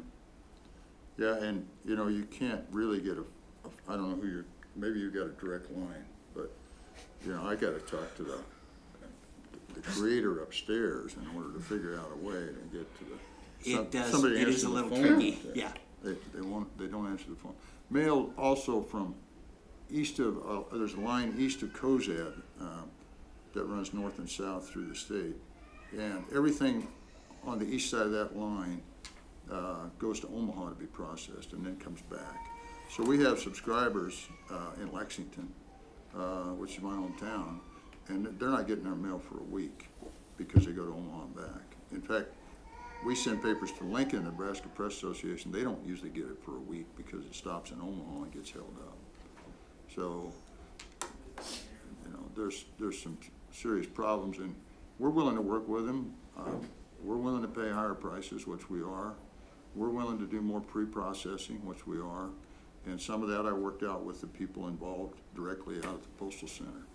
But, you know, they gotta hold up their end too, and they're not doing it. So hopefully this will prompt a little more attention to it. You know, as bad as it is that you don't get your newspaper timely, we have a huge part of our veteran community that gets their medication through the post office. They mail it out from Omaha to here. Used to be sometimes the next day, 2 days. Now I'm hearing from the veteran community that it can be 10 to 15 days. We've had people have to have emergency prescriptions filled.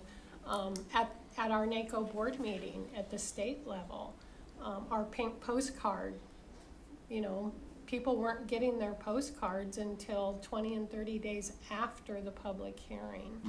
And so there's a lot of reasons so that this is an important topic. And I appreciate the work that you guys do. George taking the lead on this and drafting the letter. I'm in full support of what you're trying to accomplish. We know that our voices matter, so. Well, I appreciate your support. The mayor's agreed to sign on, and the CEO of the chamber, DevCo, Gary Pearson, said he'd sign it too, so that'll all happen soon if you're agreeable. Okay. Indeed. We've had prescriptions headed for our house. Of course, we live out in the weeds. 9-10 days. Found out it was in Dunning, Nebraska, at that little post office. I don't know how they snagged it, but we finally just had to drive down to the pharmacy. Which is and how get another far? one, 40 miles. How far away is Dunning from? Well, Dunning is almost 60 from where I live. 60 miles. But Callaway's where the drugs came from. That's 40 miles. See, Callaway being 688, it's gonna go all the way back, and then anything with the 691 zip code stays within our region. But when you get into that 688, 689, and 690, you got problems. They go the other way.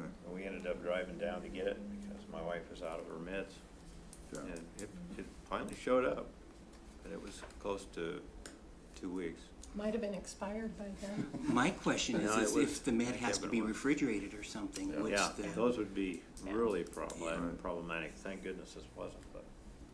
Well, I believe the city, you know, we could go on. Yeah. But I believe the city takes water samples, and they have to be laboratory tested within a certain amount of time. Yep.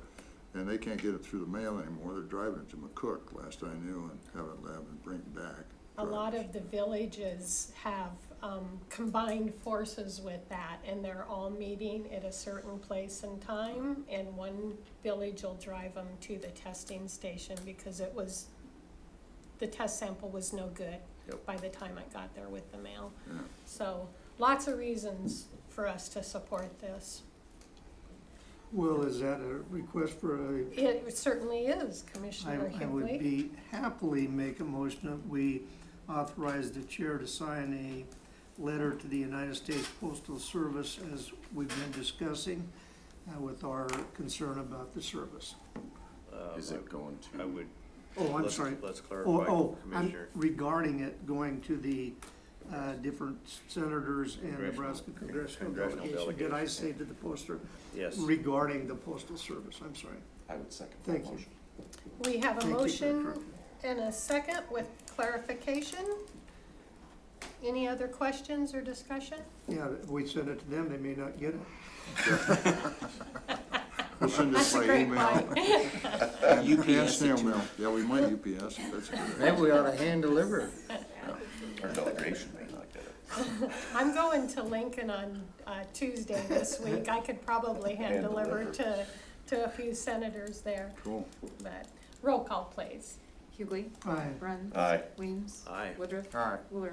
Aye. Thank you, Thank you, gentlemen. George, the J and G Thanks for- team. you bet. It's nice to see you guys sitting at the same table too. It's kinda nice to be sitting at some. We used to work together every day for a while. But that was a hoot. It is 10:46. The 10:45 item, Allison Peck, the news director from Eagle Media, had a little hiccup in her schedule this morning. She wanted to come in and talk to us about doing a commissioner podcast for Eagle Media. So we're going to reschedule that.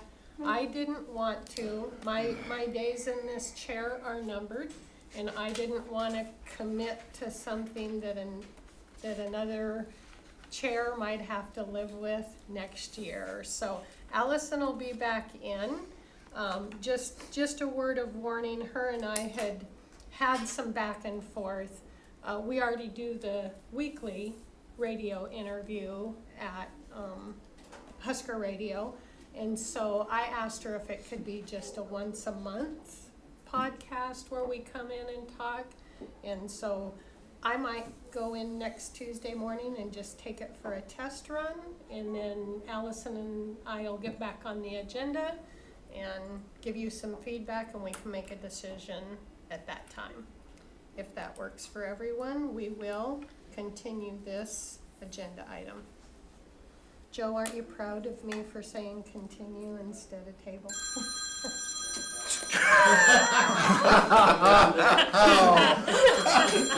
That was planned. You don't even have your phone out. That was, Usually. I'm going to publicly ask for some help.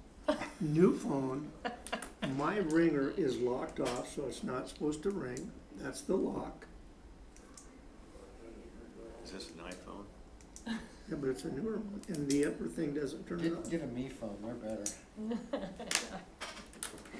I'll stick with my 10-year-old Android. Now it's silent. Now it's. Thank you very much. You're welcome. Teamwork, very teamwork, guys. Yeah, that was, and it wasn't Chris. Hold that top button until you see that red on I- it. That's I- the that's first the place first- I looked was over I here. didn't send 'cause you a usually- test before the meeting started. You know, it kept dinging, and you saw me. But when I kept- saw you turn it down when it Well, you dinged the saw an one old time. man attempt to, yes, Captain didn't I know. Was that you, Colony? Oh. Oh, goodness. I didn't remember what the question, oh, yes, thank you for the continuing, yes. That was like that. I was like fun, that we wasn't can it? have a little fun And with that especially kind of when stuff. nobody was watching, right? The neighbors complaining about it. Thank you, Kent. In my opinion, I'm all for it. I've got stringers here. We got, wait, that's the outside wall. That's kind of what I was thinking. Get a one, but. I'll send him. Oh, man. I like it.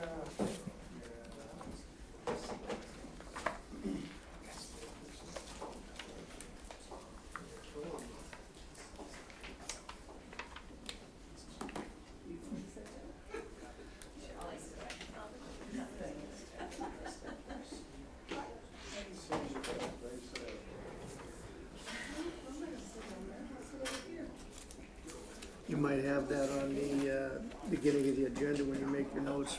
Just make sure everybody has their cell phones You turned know, off. I have thought about adding that Don't. to the beginning. I mean, a lot of the public meetings I go to, they do request that It's cell not. phones be silenced. It is not. Maybe we should add that. I can Out of hand the it to norm. Kent and he can silence it for me. Well, I did find out, yeah, it's got one more button on my old phone. That was priceless.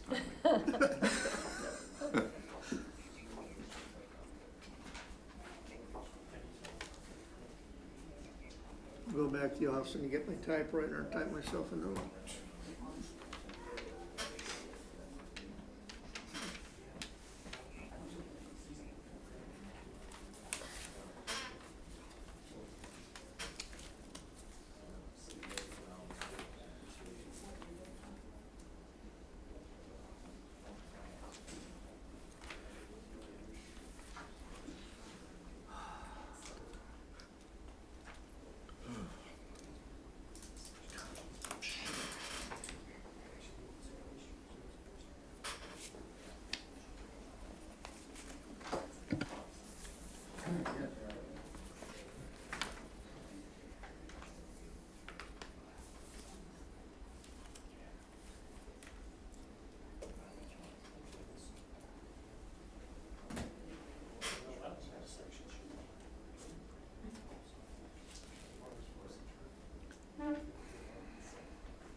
I went by the driver's license area there every time I go by.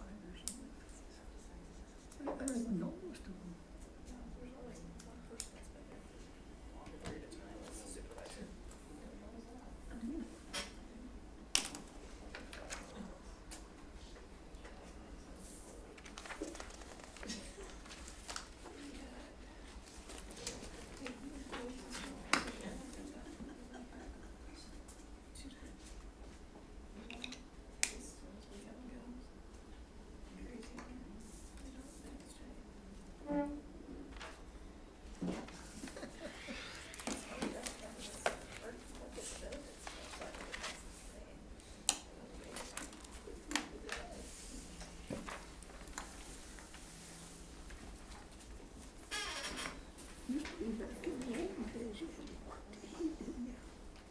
Yeah, Guess that's. before 1968.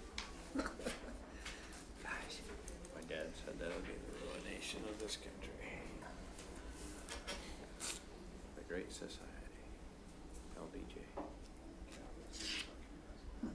Might have been a wiser moment, but no.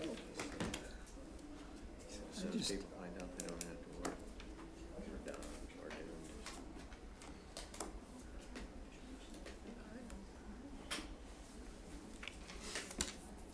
They knew this was gonna blow up in their face, they knew it all. They extended all those free things Yep. by design. Problem is just getting fewer and fewer of us to pay for it. Yeah.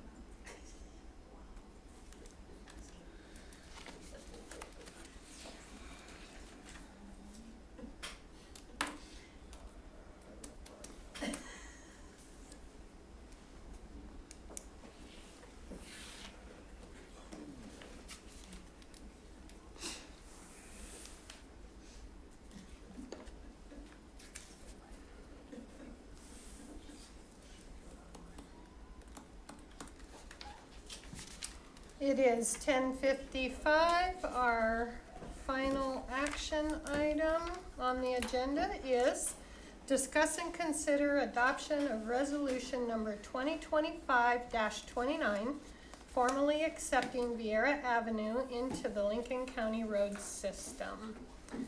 I'm gonna begin this with, it's been a couple weeks, this was on our agenda 2 weeks ago. And, since then, there has been, more conversation, more, file checking.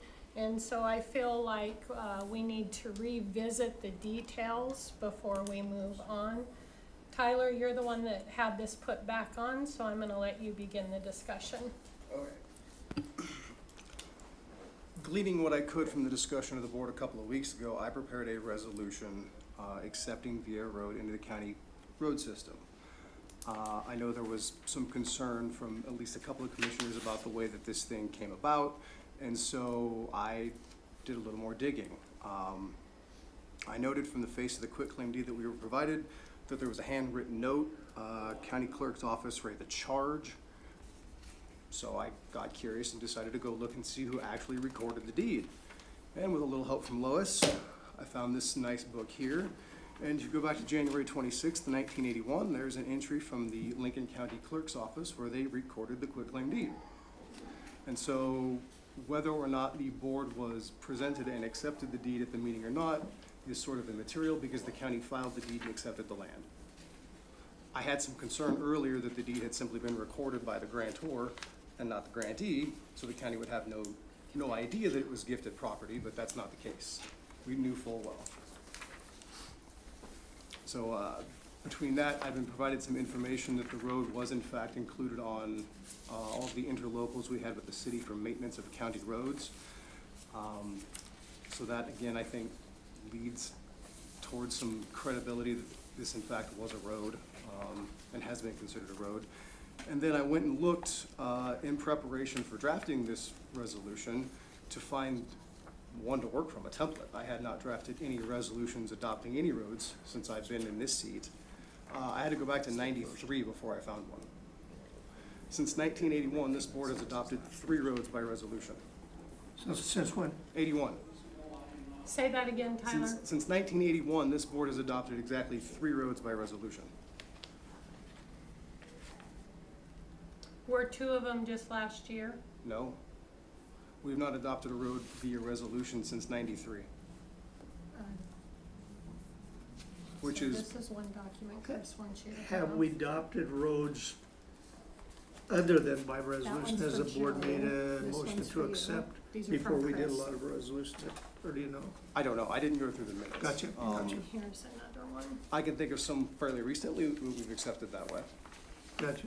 Okay, I just know that we've done it both ways, so that was my question. It appears that the county has a rich tradition of adopting roads in various manners. Thank you. Is that all, That's it. Tyler? Jason and Judy, we've had some additional conversations. Would you guys like to come up and, One of them shows, Is that, that's copy. one of them shows one. I think one of them's the original. The 2014 one was the first interlocal agreement with the city of North Platte between the county and the city for road maintenance. That's the very first year that they ever did it, and Vieira Avenue's on there. It's been on every single one since then, and the second one that went around is last year's, that interlocal agreement that was signed that has it on there as well. It's my understanding that that interlocal agreement, technically has expired, correct? Yes. Jason, you and I've had quite a bit of conversation about this. Would you just like to give an update and where your recommendation is and why? Sure. Jason Schultz, Lincoln County Highway Superintendent. So, as I stated previously, I think my stance on this would be we do have processes we typically follow with adopting roads, and I guess I would just recommend that we follow those. We don't have any petition that was presented yet. We haven't done a study of the road, and there hasn't been, I guess, any other thing that I can find to where this ever was adopted. So, typically we do have a process that we follow in all the other roads that we've adopted, so.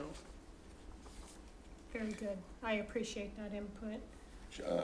So Jason, just question, that process includes the study, it includes going out and looking at it. Does that process include the resolution?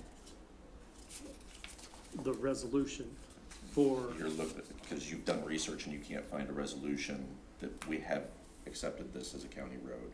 Is that correct? correct. I don't, Did we accept Fairway Estates roads by resolution last year? I'm not sure. You know, that I don't know. I don't know if that was a resolution or just they submitted the, They submitted a the petition. petition to adopt the road. Yeah. But I And don't then we know did the that study. Jason ever went looking for a But when we talk about resolution. petition, didn't we go over it? There's two different ways, so don't confuse them. Right. And then I'll be quiet. Yeah, I don't think you ever went looking for a resolution. There are other ways you verify in your office. That's the place where you looked. Yeah. As to whether a road is a county road or not Yep. in your world. Yes, And you could not find no, any proof of that. Jason, and I completely agree with you. We have processes put in place for a reason, and they do need to be followed. I suppose from my perspective, 1981, it doesn't sound like the county board followed any particular process. But I don't know that that should be, I mean, we've treated it as a road, as Well, documented. We did follow a process in 1981, I think, because the board voted to accept them as county roads in 1981. Well, in this, with this particular road, we've treated it as a county road. Oh, And, because we, okay, interlocals, you mean? and we just don't have the paperwork to show that process being closed, so to speak. Gotcha. And then I don't mean to diminish your point, Jason, but I do take exception with this particular road. I think it's a unique situation that I think essentially we already took this road, whether we did it the right way or not. And so I would disagree that we need to go through a study to simply follow up and solidify what took place in 1981 from the record that I see. Obviously none of that was done, but, yeah, I guess I'm just simply stating everything I'm finding Yeah. right now. I think everybody can agree that as of today, it is not a county road. yeah. So there's a process we Well, typically I don't follow. I don't to- agree with, no, I wouldn't say I agree with that. Well, I would say, Guess we disagree on that. yes, we do. We do. From Well, a, does our council disagree? Because he must disagree also, or we wouldn't have a resolution to make it a county road if it's already a county road, Counselor. I guess that would be my point, is Read that the we- resolution. as Well, I of right thought- now, I I guess thought I we were would say just- we do not we have a were county just- road. one thing to think about, and I'm just an overall planning perspective, is what is the public benefit of the road? Any road, doesn't matter what it is. Where does this road go? Where does it connect? Where's its connectivity to the next place? This is a trail road to one single individual. Where's the public benefit? That's all you've gotta, that's what you've gotta look at when you create roads, is where's the connectivity? Where's it going to go? And who's it going to service? Did you contribute a comment last time we discussed this regarding annexation of the city and that this would be integral to that or beneficial to that process? So we are annexing the property directly to the, west of this, which is C&J Mobile Home Park. If this were a county road, I don't believe I said it would be beneficial or not. I said that we would take it into the city limits. Because the way that it works when you do annexation, if the public road is right beside that annexation, you just also bring that into the city.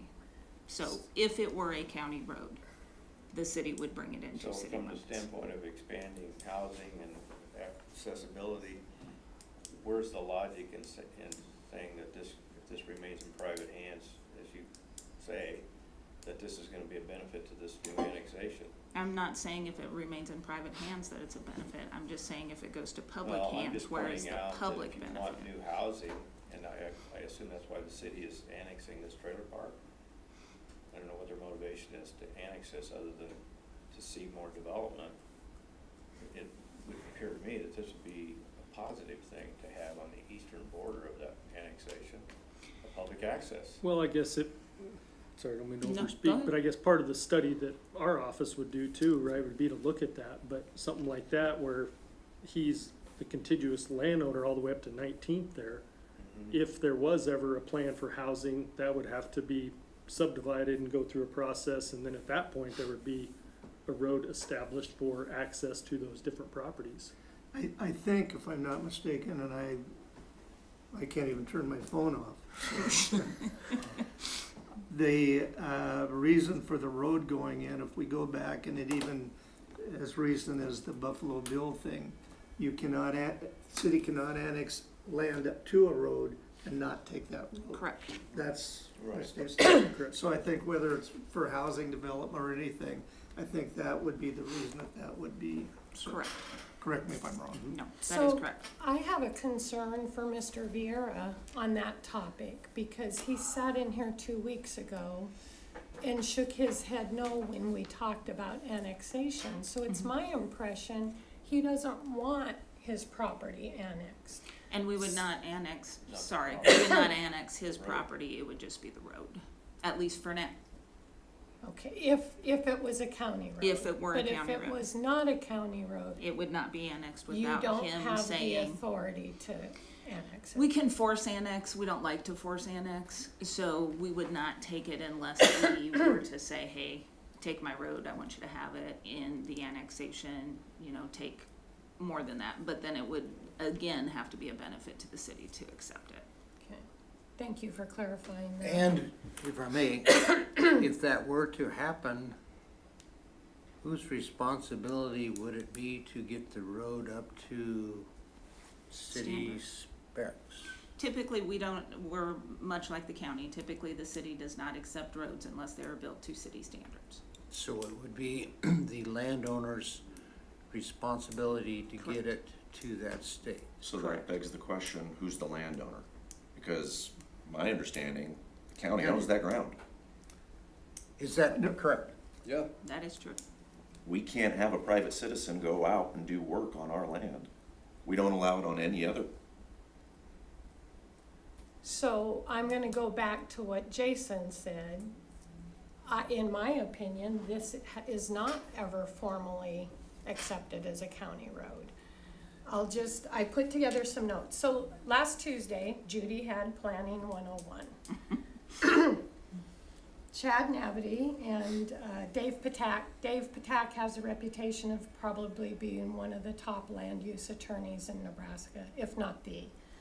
They talked a lot about finding of fact. And so I went through and just the facts that I could find. And so you guys all have some documents that I provided for you. So, here's the facts. A quitclaim deed was filed. It was on the county agenda and presented to the county commissioners on January 26, 1981. The minutes state, and you guys all have a copy of the minutes with it highlighted, a deed for the west 60 feet of the south 1,250 feet of Lot 12 Cody Land and Cattle Company subdivision was presented to the board to be deeded for street purpose, said street to be designated Vieira Avenue. That's all it says on the topic. If you go just 2 lines above that, there was also another quitclaim deed addressed that day. And that quitclaim deed was to the village of Maxwell for a tract of land in the southwest quarter. It goes on with the legal description. That action was done by a motion, a second, and a vote. So that finalized. What that tells me is this Board of Commissioners took action with a vote. There was no motion, no second, no vote on the Vieira driveway item. That item 2 above is going from the county to the village of Maxwell. So Yes. they have to take a vote in order to authorize that quitclaim deed to be done. And so you're saying that they wouldn't take a vote to do the quitclaim deed presented to them, They, to a vote accept to, it? a vote, Of- the quitclaim deed is quitclaim deed. Once it's done, it's done. I disagree with that, and here's why. So, it goes on to say that, later, in June of 1981, commissioners received and accepted a quitclaim deed from the state of Nebraska for Old South Highway 83 for adoption into the Lincoln County Department of Roads system. This road would serve numerous residents that live on Old South Highway 83. The agenda item was worded much the same as it was for the agenda item in January of that year.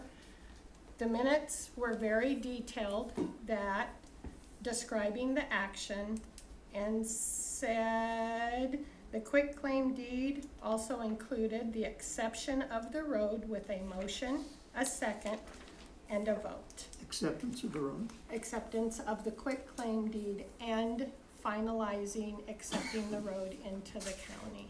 So just based on their own minutes from 1981, it looks to me like, I mean, that was another quitclaim deed from an entity not owned by the county. They accepted the quitclaim deed and then finalized it with a motion, a second, and a vote. See, that's what I understood that we needed to do, because, you know, a quitclaim deed, anybody, not anybody, if you have a land, if you have an interest, when I say anybody, can quitclaim property. But I honestly did believe that the board needed to take an action of acceptance, to accept it. Just because somebody wants to give something to the county, in that process, not in a petition process, in that process, I thought the board actually had to take a formal action to accept it. So then That- how, Well, excuse me, Joe, but my interpretation that from the first regarding the city of village of Maxwell is, that was something that had not been before then. This reads to me that the deed was presented, that this has already been discussed. if, So- But it didn't and say- if they just didn't said accept that it- Well, but the county filed it. the county filed it. No. Well, you So can who belongs file to it? anything Hold- in the Register of Deeds Hold it, office. somebody came into the county clerk's office and filed that. No, the And county paid a clerk fee. filed it. County County clerk clerk filed filed it it. with the Register of Deeds. County clerk filed it with the Register of Deeds. Let me think here. County clerk filed that because she had received it, or it was a he at the time probably, Yes, had received that from the name of the people of Jerry Vera's parents. Duarte, I believe is their name. Stepdad. Would that be correct, Tyler? Duarte. Sort of. That would presuppose that the county clerk's office went rogue and decided to record that deed without the county board telling them to do that. And I can't imagine the county clerk would do that. So just from my experience, I went into, But we don't have anywhere where it says to do that. Well, here's the thing. No, I mean, I'm just asking, I'm just trying, that No, was a there's quick. nothing in the minutes. Those minutes are foolishly sparse too. they are. Okay, thank you. Which is unusual because Judy and another woman from the city came over and researched, right, all this when it was brought to the city. You guys went through the minutes, same as I did. The fact that it is sparse is unusual. Usually their minutes are very detailed, just like with the action I spoke to, and I did not make a copy of those minutes, I apologize, you can go get them if you'd like to. But those minutes were very detailed, and it detailed the commissioners finalizing the action of accepting the quitclaim deed and the property into the county. Was that from the state? That's from the state. So the state sent all that over as part of a template. I actually pulled that resolution. That's 1981-16.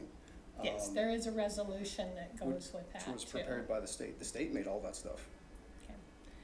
And I'm just gonna continue. So, after our meeting 2 weeks ago, it was brought to my attention that the city had also had Mr. Vieira in their council chambers, in the mayor's office, several times leading up to this. And so this was brought to my attention after our meeting 2 Mondays ago. It said, when the city discovered the county had never officially created the Vieira driveway as a county road. The city, it says, after the realization, the city council held up and let expire the city county interlocal maintenance agreements annual renewal due to the confusion. The mayor said, if in your city council meeting, if it isn't a county road, it probably shouldn't be on the maintenance agreement. And I think you all have, Mayor Kellier himself gave this to me. It is our interlocal agreement that we've done with the city since 2014. And it has Vieira Road on it with a line drawn through it, and it says this is a proposed edit BK. So that tells me that even the city realized that this wasn't. So my question to that is, if you discover that you've done something in error, even if it's for 20 years, do you continue the error or do you fix it? For me, if this is the right thing to do, then let's do it right. Like Jason said, it needs to follow the same process as every other road that we've accepted, with either a request or a quick claim deed, however they want to do it. I'm gonna, to the point about the city determining that this wasn't a road. It's my understanding, based on conversations that I've had with the mayor, they couldn't find documentation showing that it was a road. They never made the determination that it wasn't a road. Right, that, they, I'm clarifying that. so the And that is- documentation is the problem that we're all having. Chris. Exactly. We have an issue where a process, whatever that process is, wasn't necessarily buttoned up and followed to a T in 1981. But fact and finding is, in 2014, the very first year that we started doing interlocal agreements with the city of North Platte for maintenance on county roads within our jurisdiction, we have it on there. These were put together in historically. They've been brought by highway superintendents of the county. That road's been on the very first one, and it's been on every subsequent agreement, interlocal agreement, that all of these people sitting around this table have signed at one point or another, save one. I agree. And we've treated it as a county road, and that's fact and finding. We have treated this as a county road. I believe we have treated this as a county road in error. It was never finalized. I feel like, you know, with Jason's opinion, Judy's opinion, the city council's opinion, I'm not comfortable with basing a decision that is going to affect every taxpayer based on what we think the intent was in 1981. And I think that's what we're doing here. We're trying to determine what intent was, but that was something that was clearly articulated in that workshop. You shouldn't try to find out intent. You should look at fact and finding. And fact and finding is, we have had an agreement multiple years with the city of North Platte listing this road specifically by name on those agreements, and we have paid to have it maintained. Okay, I'm gonna agree to disagree with you on that, Chris. I have done my research and I do not believe. Jason, does the county have any other county roads in that area? Right adjacent to that road, no. No. It's, Does the city, Did we in 1981? Did we in 81? I don't know. Well, From everything I found, no, we don't. evidently wouldn't, or would have came over onto, I assume, no, actually, well, yeah, I do assume, and that's probably not correct, because I would be assuming, but we assumed that this, that went on as a county road, you know, so in 81, if there were others, I would assume it would have been on that document, interlocal between us. so who owns the ground? County. Okay, does Mr. Vieira have to get permission from us to use that trail? In theory, he would have to. You could Okay. exclude him from it. Okay, He let's can what? proceed from there. We have fact, county owns that property. And how did we determine that? We recorded the quitclaim deed in 81. But, So, Tyler, I'm gonna speak to that. I went into Lois's office twice in the last 2 weeks. I'm not familiar with all of her records and everything, but she knew why I was there. She assisted me. Not once in any of our, I mean, that's where most of these documents, the mayor gave me some of them, Lois gave me some of them.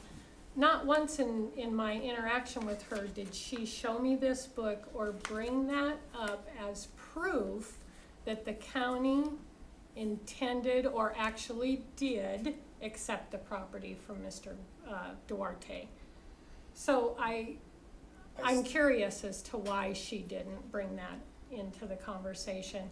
I thought what the cost book was just a recording of all documents that people bring in and file. It's for auditing purposes, transparency, and recording of fees paid to the Register of Deeds office for filing paperwork in there. So it could be a land survey, it could be a deed, it could be a quitclaim. And prior to 521s, this would probably be the only record of who actually recorded a deed. I suspect Lois didn't mention it because she wasn't specifically asked for it. I went and specifically asked Lois, how can I tell who recorded a deed? Like, the entity that did it. And she said, well, that would be in the cost book. And so, here we are, this is the cost book. And there is an entry in there for the county clerk where they recorded that deed on January 26th of 81. so we recorded the quitclaim deed of a piece of property, how wide, 60 foot wide? 60 foot by 60 1250. foot by 1250. 60 by 1250, deeded to Lincoln County. Yes, sir. That was presented at the meeting of the commissioners. And then recorded the same day. Okay, so we accepted the, must have been listening. So if you, So, I love it. so at that time, it was recorded that 60 foot by 1250 became the property of Lincoln County. Yes, sir. Thank you. Lois, would you Does- like to di- weigh in on Doesn't that? address road, addressed the property, that filing right there, that you're referring to in that cost book, the deed. That just refers to the deed itself. Thank you. So if it's our, Lois, if you would like to come up and sign in and announce yourself, since you volunteered to come into this conversation. Bring up another chair, please. I think it would be easier. Vice playing musical chairs. He was just trying to get it all boils down to who owns the property. so, Plain and simple. Who owns the property? so Jason, our attorney, the one that I listen to because he has to defend me in district court if I do something stupid behind this desk, says it's ours. The property. The property's ours. So my question is, what's the procedure if the county owns something and we dedicate it for public access? Well, looking at the facts, like Chris stated, the ownership side of it is, I'm not looking at any of that, that's for you guys to decide. No, I know you're not. But it's never been declared a road, I think we can all agree on that as of today, that is not a But county road. But if we already own it, We don't. then how do we make it a road? We have to, someone would petition the board typically is how that works, and then we would do a study on it, and then it would have a public hearing, and then we would accept. But The we have- It's up to the county same standards. process that we followed for the two roads, the two areas, multiple roads in subdivisions that we have accepted since I've sat in this room. That would be the process. Another concern I have is, so this is a 40-year issue, right? We can all agree on that also. So with that said, why are we trying to rush through a resolution accepting the road before it is brought up to standards by the landowner? Because we own it. I don't think that we have determined that. Hold it, stop, I stop. just- That's a question that, I just, when you came in, just like Tyler, we went down, we looked at the legal descriptions, and we found that document. And And I that don't think you document- guys have looked at it. But anyway, when you came in, I don't remember you asking or me looking or knowing for sure what legal you were or what we were doing. That's why I didn't bring up that document to show you. Thank you for clarifying Lois. that, Lois. What you gave me that day was the plat and the quitclaim deed that's on file, is what Right. you gave So- me. so And it's I a- asked you if you could determine by looking at the plat map and the documents that you had, if that was a county road. And I believe you said it's a driveway. I think I said, I don't know, and we would Okay. have to talk to an attorney. Fair enough. Okay, so we've established, You always get to be the sub. Tyler, So I in think, all fairness, Tyler, I'm not disputing this because I am disrespecting your opinion at all, but we've all experienced several times. I appreciate that you come to us on occasion and say, hey, I messed up, or hey, I was wrong, or hey, I didn't finish. You can be just as wrong as me sometimes, and based on the information, I don't think it was the intent, and I don't think the process was ever finished. If that's the right thing for us to do, then let's do that. Madam Chair, I think we're talking about two different things. I think, but I could be wrong. I think we're talking about ownership of a piece of property 60 feet wide by 1,250 feet. I think that's one issue. And to my satisfaction, our attorney has established, to my satisfaction, that's the county's. The second issue is what's before us today that we would be voting on. Now therefore be it resolved, Lincoln County Board of Commissioners property, blah, blah, blah, blah, blah, blah, come on. That we're accepting that as a county road. That is where my rub is. The last discussion we had on this, I remember Commissioner Woodruff and myself specifically saying that, okay, if we accept it as a county road, we need to do it like we do county roads and get that brought up to snuff. Just like we would any other county road, regardless of ownership.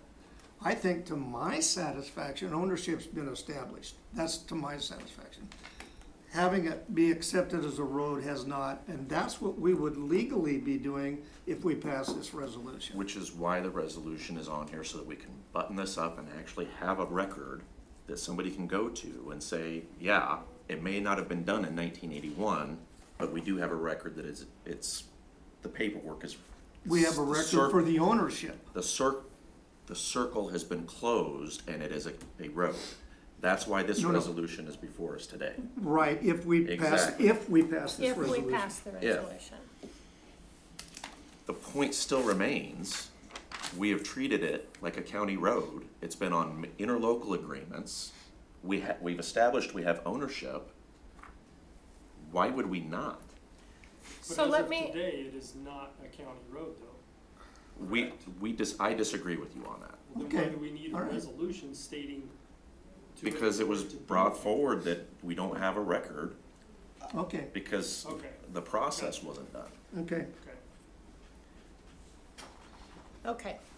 So I've just presented all my finding of fact. I feel, I'm not gonna repeat it. I've said it enough times. I know where you stand, Chris. My next concern is, let's say this resolution passes today, that there's no turnarounds on the road. I drove out to the road. I happened to be in that area, on Sunday, drove out there. There is a sign not too far into the road that says dead end, private property, something like that, that's posted on the road. if people go in there, let's say a semi ends up turning down that road, is there anywhere from them? Oh, it says dead end ahead, private property, no trespassing, is what the sign says right now on that road. And that was, Once you're in there a little ways. and in defense of Mr. Miera, he shared that this city PD or someone recommended that he put that there because people that come down there that have business down there. That's what he stated in our meeting 2 weeks ago. That's what he Correct. stated in this meeting. So the He's signs, not here to defend himself. if this is county property, which I don't think it is, it's in the right of way, right? It's not over on his private property. It is right next to the driveway. Is referring to the road as being private or Well, at that the end would of the be, road? that would be my interpretation. Since it says dead end. It says dead end, private property, no trespassing. Dead end ahead would be the way I read that. Dead end ahead, yeah. And then it's private property up there. That's the way I'd read it. I would read it that way too. Okay. So with that said, who's responsible for going in before we do the resolution? If we pass this today, who is responsible for going in and getting this road up to standard with a turnaround? Joe, I think you talked about a cul-de-sac turnaround being installed, so people going in have a way out. And that is usually established, I shouldn't say that. That has been established in the past by what the fire truck needs to get around, or emergency vehicles. Okay. The other thing from a planning perspective that you wanna look at, and I didn't check it out, I probably should have looked, subdivision regulations in the city, only allow cul-de-sacs, I believe 800-foot long. This one would be 1250. I'd have to look at the county and see if they have a cul-de-sac turnaround, so, if you did actually establish it as a road, it'd probably be shorter. I don't have that document in front of Gotcha. me, so I can't tell you for sure, and maybe there isn't one, but I do Gotcha. know the city has one. And Which may be why there's no cul-de-sac on the end. Could be why there's no cul-de-sac on the end. that was Doesn't fit the 800 feet, definition. you said? I believe in the city subdivision regulations, it's right around the 800 foot before you're required to have a cross street. So cul-de-sacs can't be any longer than that. So I would have to look in the county subdivision regulations where it talks about, creating cul-de-sacs, how long those are. I don't know, I didn't look before I came, so I'm not exactly sure how long those are. But to your question, I don't know that we've gotten an answer on who brings it up to snuff. Right. If I do something on my property, I'm responsible for bringing it up to snuff. Owner of the property takes care of that, my opinion. Which is a tough pill to swallow because our road department budget is tight. But Jerry, that's assuming that's a road though? Or not, or just the property? I mean, I'm just asking, I'm not Well, trying to argue. it's not a road, Oh, okay, it's property we own. okay, I got you. So why would, We are allowing, and have for some time, allowed Mr. Vieira to have a trail on our property. Correct? Agreed. It's ours. Yeah, it's our property. So. He can keep his trail. Does he need a road? I don't know. Does he need a road? Tyler, you brought up 521s. A 521 is the land transfer of, when a quitclaim deed is done, a 521 gets filed, and that is what officially transfers the property from one owner to another No. and has to be signed. Tammy, did you print out that land transfer document that I emailed to you? A 521 form is a form that the state requires we have with every document, but it is not filed. The deed is filed, but the 521 form is not filed.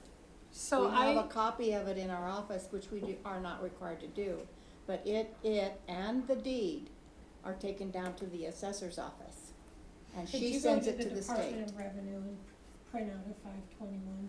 Cause I submitted a question to the Department of Revenue on what a 521 is, because when you do research on a quit claim deed and a transfer of property from a private to a government entity, it says must be accompanied by a Form 521. So I Googled a Form 521, and it is a transfer of ownership on property. And it is signed by the grantee and the grantor. No? It's only signed by the grantee, and generally, they're signed by, we don't pay that much attention to who signs them. The title companies will sign them, anybody will sign them but it's not recorded. It is required, and it does say real estate transfer statement on it, but it is not a recorded form. I can go get you a copy of one if you need. Tammy's gonna get us one. The other question is, did that form even exist in 1981? No, Yeah, it that's did what not. my No, question was no. to you, is when did that become, cause that's in state statute, Lois is the expert. yes. Not in 1981, we did not, I do not believe we had them in 1981. Okay. We may have, I might be wrong, I didn't get here until 1986, but. So, okay. Okay, It wouldn't be so, hard to find it. Tyler could find that. right. I would like an answer to my question on who's going to, so will there need to be a turnout Yes. somewhere for people? And is the 60 feet wide enough if the county owns that 60 feet by 1,250, is it wide enough for us to put a turnaround in there? On that plat that you have, doesn't it have a road or something on there? I don't think it the has a original turnaround did on it. that. I don't think it has a turnaround. But it doesn't It have a doesn't have turnaround a on it, but it turnaround. does have how Um, wide the street is, or whatever it is. The right of way, the Typically, right of way probably is 60 foot, I assume is what that's showing, because that would be right. That's the surveys that has listed Vieira Avenue that Bonnie's done in 2007 and 2008. typically a 60 feet. turnaround, the paved area or the gravelled area is about a diameter of 50 feet, wouldn't you say? So I think you'd have to bump it out a titch to get it Usually our right-of-ways on the turnarounds are around 120. 20, yeah. So I live on a dead end, and there's no turnaround on my road. Is it a county road? Yeah, Paved by the county?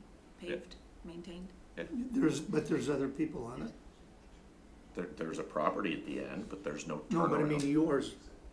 It's But myself I and mean, two are there neighbors. other, yeah, that's my point, there's other people on the road though. My guess is Your on the road goes all plat, the way through. No, it doesn't. my guess is on the plat, there's probably a turnaround on the filed I've plat. driven We'd from have to look. I don't think so, Tryon all the way because down, It is a dead end. on North Buffalo. when that North Buffalo, sure, I live on Foothill. foothills, but when Oh, on foothills, I think was Foothills. established, it was a through road. And Part then of it got was recently vacated. But then when they Right. vacate, so that's a fairly modern, change to that road, and there was no requirement for a turnaround there. We'd have to go Yeah, back it's to the like- plat and look. Are you Honestly, on I the don't far end know. of Foothills, west? I'm on, it's Splinter up north to Foothill, and you go west, and it's a dead end. I'd have to look at it and see what the plat, how the plat was filed. I live on I didn't even know where you lived. I live on an area, thought and you on the were on plat, it Buffalo. actually shows a turnaround. But the people out there kind of closed the road, and I mean, we didn't do anything typically completely legal, but the road isn't there anymore. Never has been for 25 years.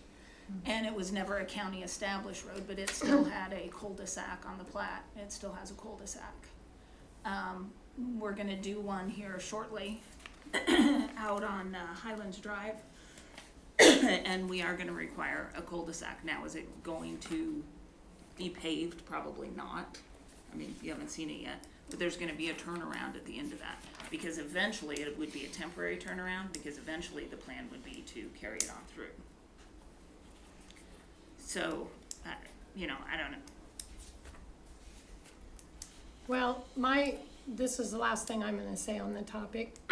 I feel like from conversations I've had, Jason, Judy, City Hall, and the research that I've done, that it was never formally adopted as a road, and I just don't see the sensible reason why it ever would be with only one person living at the end of that driveway.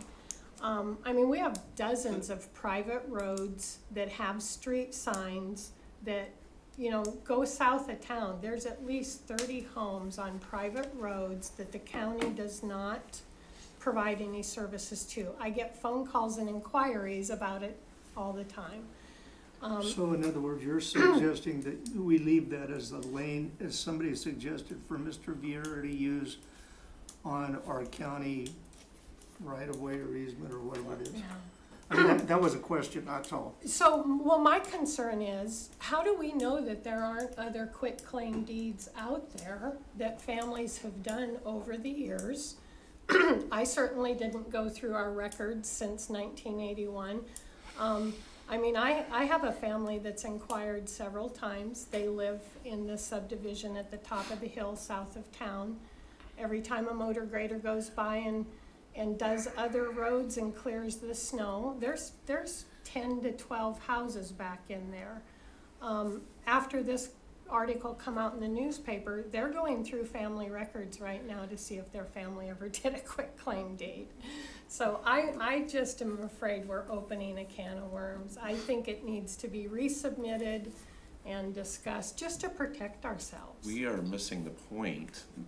Mr. Not Vieira, missing any points, Chris. Mr. Vieira, may I finish? Yes, you may. Mr. Vieira gave testimony to us that the county's the one that approached him asking for the quitclaim deed to make this a county road.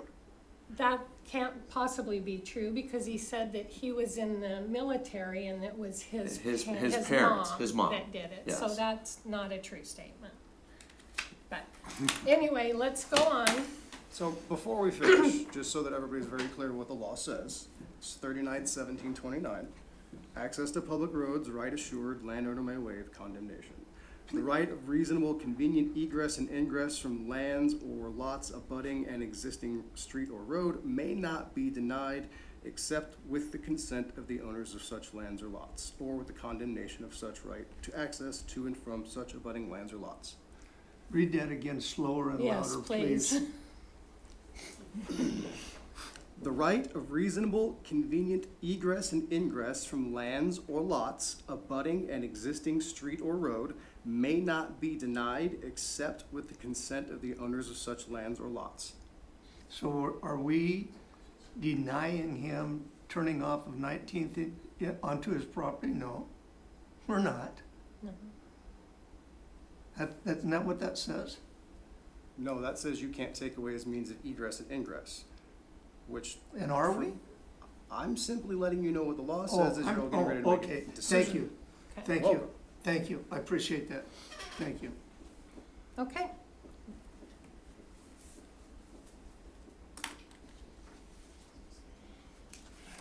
Well, we have an action item on the agenda, so.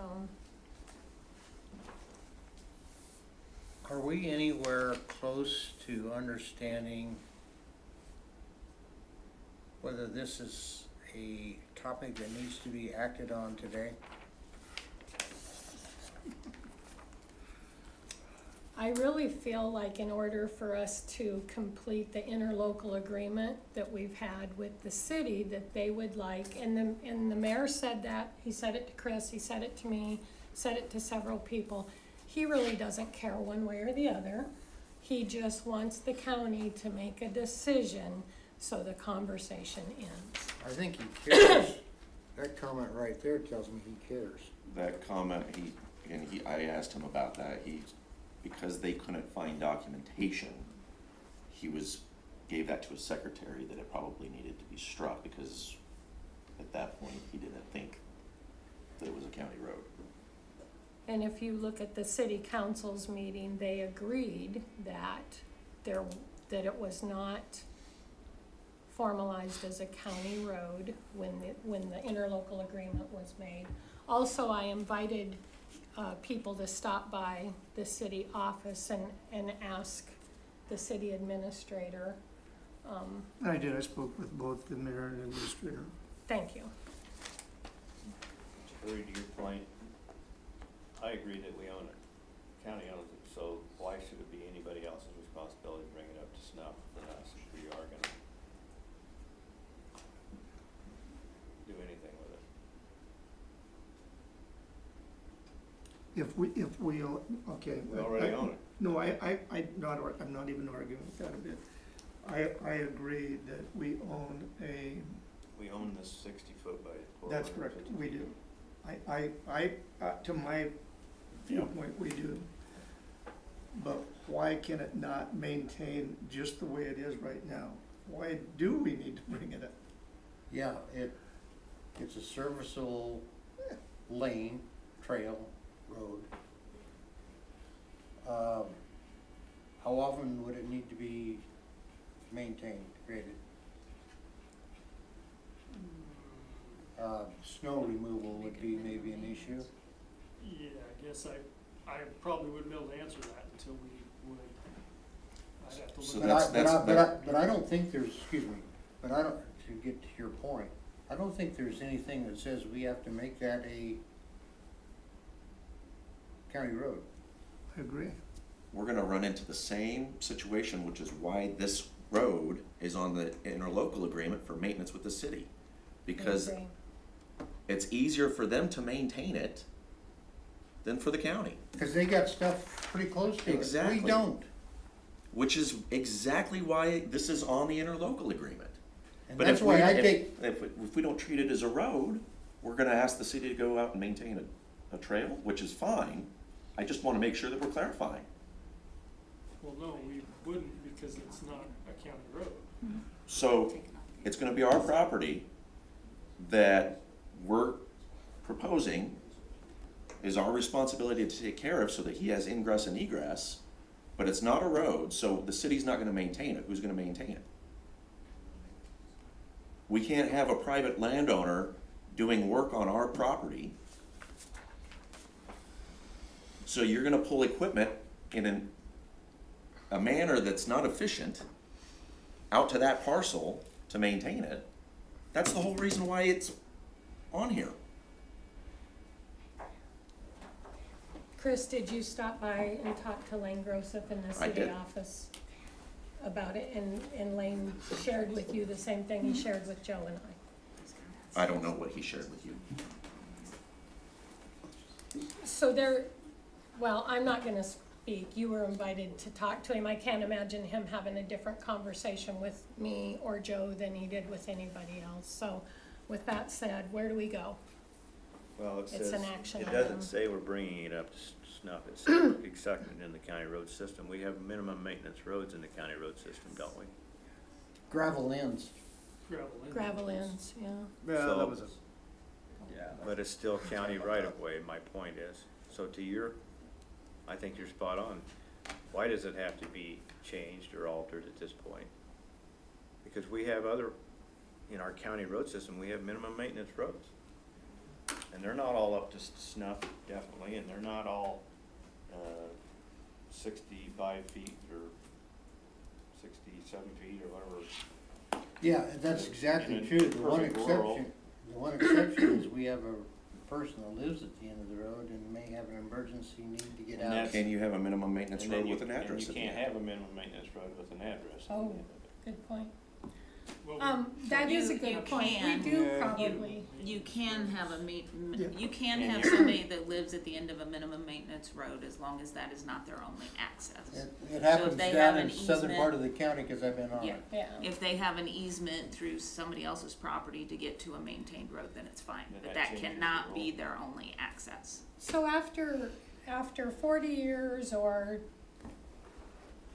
12 years, 14 years, why is this a topic again? It's because Mr. Vieira came to the city requesting services that Because he this- felt he had at one time and lost. So it's my opinion, if we take action and adopt this resolution today, Mr. Vieira will expect the city or us, whoever is determined is responsible for the driveway to provide him with services. And I feel like if that's not our intention, then that's not what I want him to think is going to happen. Passing this resolution allows for the status quo that's happened for decades to continue. That's what passing this resolution does. And so the county's gonna have a single isolated county road, It's been that way for decades. and then we're going to expect the city to accept it into the interlocal agreement. As we have for decades. And what happens if they don't? It was offered as a suggested edit. There's opinion at the city about this. So what if they don't put it back on the interlocal agreement? Then is our roads guys gonna have to go off Conversation. of their path over there to provide services? The conversation that I had with Mayor Kelleher, and he said that I was perfectly fine relaying this Yes. in public meeting, is if we determine that this is a county road, he expects it to be back on the interlocal agreement. He did not share that with me, so thank you for sharing that. Done deal. It's the status quo that we've done since 2014 as far as the interlocal and maintenance agreements. And if this- We're not losing anything. Well, I will just say, if it was done in error, and I believe it is, I've established that, I feel like, I mean, I even had a person at the city say to me, I should have caught this mistake when I first came on this job. So if it's done in error, do we continue to do the error or do we correct it? That's my position, and I'll stand by what I told Mr. Vieira to his face. I don't feel like it should be every taxpayer's responsibility to ante up and pay for the maintenance, improvement, whatever, on a driveway that serves and has always served, and he has indicated he doesn't want that to change, only one residence at the end of it. Well, So, but that's just where I'm coming and from, to the comments Chris. that were made earlier regarding the cemetery, we don't know what's gonna happen a decade, 2 decades, 3 decades down the road. True. Didn't Mr. Vieira tell us that police, fire equipment The sheriff's office has been down that road has access to the south part of the river area, multiple times, only way they can get there? between Buffalo and Jeffers, yeah. They can That's get, not- they can, yeah, Captain Dan's shaking his head no. That's what That's what he said, but That's what he said. he's trying to, you know, Is it used for that purpose? We can, but we go up North Sheridan and Red Fox Lane Darlene, with the advent of drones, we really don't need to get physical access like we did 20 years ago. We use drones now to go search. We just sit in one spot and search for miles. But back in the day, absolutely. Any driveway we could get to, and with the advent of four-wheel drive vehicles, we go across fields if we need to. But the drone technology has changed all that. Can your drone, carry a gurney out of there if someone's hurt, needs out of there? No, once you find them, then you go, we really don't even ask for permission. If somebody's in need of emergency care, we cut fences and we go. Would you go up this road to get there and save cutting wire? I mean, the golf course is adjacent to it as well, so we just go where we need to, road or no. Madam Chair, can I ask one question, Judy, absolutely. when Dan's done? No, I'm fine. Judy, what's the city's timeline on annexation? Timeline on annexation? Yes.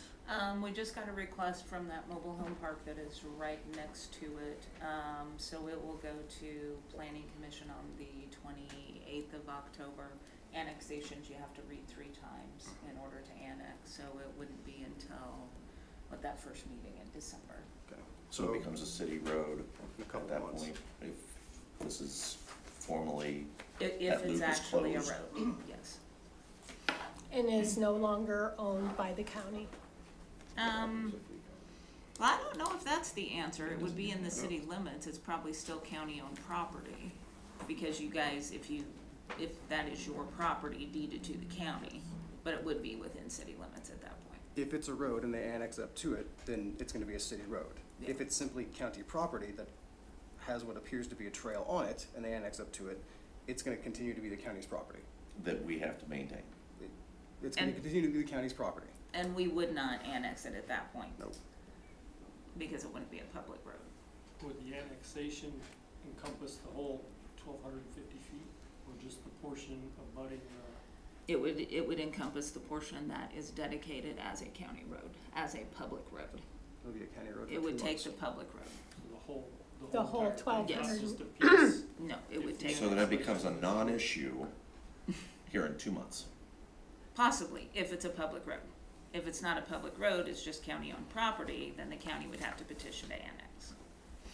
It becomes a non-issue for the county, not necessarily. That's not that's where- But I'm thinking about our partners at the city, again. I don't Again. wanna do anything to jeopardize So- the relationships and the This- interlocals that we have. This is an action item, right? It is an action item, let's move on. I know how I'm gonna vote. I make a motion that we adopt resolution number 2025-29, formally accepting Vieira Avenue into the Lincoln County road system. We have a motion and a second, and God knows we have had way too much discussion. With that said, any other questions, comments, concerns? Oh, please no. Roll call, please. Bruns, Aye. Weems, Aye. Woodruff, Aye. Hughley, Aye. Schuler. No. I'm glad that's done. Oh, I don't know if it is.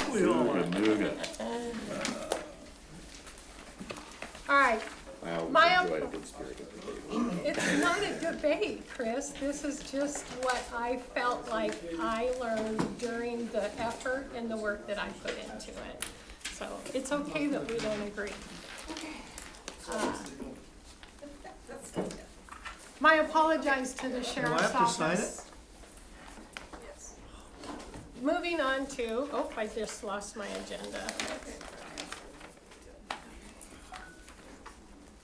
Thank you. I think it's just closed It session is. or whatever. Department heads, any information that you would like to share with us? There was a question asked last week, about the phone system at the sheriff's office, correct, Prodigy? Yes. I think Joe and Kent had a question about that. So So Penny and Sheriff Kramer have come over today to educate us. Yeah, Jerome Kramer, Lincoln County Sheriff. I guess the question was, the phone call's not the commissary, right? Okay. Yeah, the cost of service. Just for the phones. Right. Wow, that's a lot of information. It's really not that complicated, that's why I'm gonna let Penny. Left-handed compliment there. See you guys. Yeah. Does that mean Jerome's gonna explain it to us? So, the nutshell of the 35 or so pages you have there is how our phone system operates and the commissions are paid. Inmates, if they're incarcerated, can transfer money from their books to the phone system to purchase phone time. Friends and family on the outside can also purchase phone time. So the claim that was submitted for the 9,000 some odd dollars was the amount of phone time purchased in September. The commissions are paid off of the amount of phone calls actually made. So let's say, well, Penny, you Your have to prepay second- that? then? You're saying you have to prepay that? yes. Okay. Yeah. So the third page in, our commission statements that we get, they don't show the outside funds that were purchased for phone time from friends and family. So there was, $13,222 worth of revenue, phone time purchased. 9,885.15 was in-house. That is what that claim, was submitted for, was that To 9,000. pay for that? Yes, because that, the money goes to Prodigy to pay for the phone time purchased, and then we get a commission back off of that, And that commission is like 68%, 63. 63%. So we paid 9,000 of fees that they paid, or a total, I'm just talking in the jail. Take $9,800 they paid, they put it towards our system. And we took that 9,800, transferred that to Prodigy as a payment, okay? Prodigy paid back to us 2/3 of that, roughly, as a commission. So we are only net, I mean, we're net $6,000 or something, no money out of our pocket, am I correct? Correct. Okay, that answered my question, because we only saw the one side of it. We didn't see the revenue side coming back in on revenue. Because That it raised doesn't the come to question. us, it comes to the courthouse. It comes to the treasurer. So we never see that, so, It's on our revenue report that we see though. right. So actually, the county makes a little money Yes. off of the phone service. So the difference between 1,300 and Quite a lot. 9,000. Yeah. No, because the 13 was from other people that paid, their relation. Total. The 4,032.40, that's the difference between the 9,000 figure and the 13, was deposited from outside the facility. Friends and family outside put the money on the inmate's phone account. So the And total what they don't spend commission, gets returned to them when they get bonded out of jail or serve their time. so the total commission was $5,627.47. That's the Yes. revenue the county made off of phone time. It was a two. Okay, Well, this is for the entire month. The phone commission, that third page is the actual commission statement that breaks down how many calls were interstate, intrastate, how many emails were sent. And so, yes, there was 5,000 total, 5,033.10. good, so then that gets deposited with the county. Yes. Answers my question, or at least the question that I had.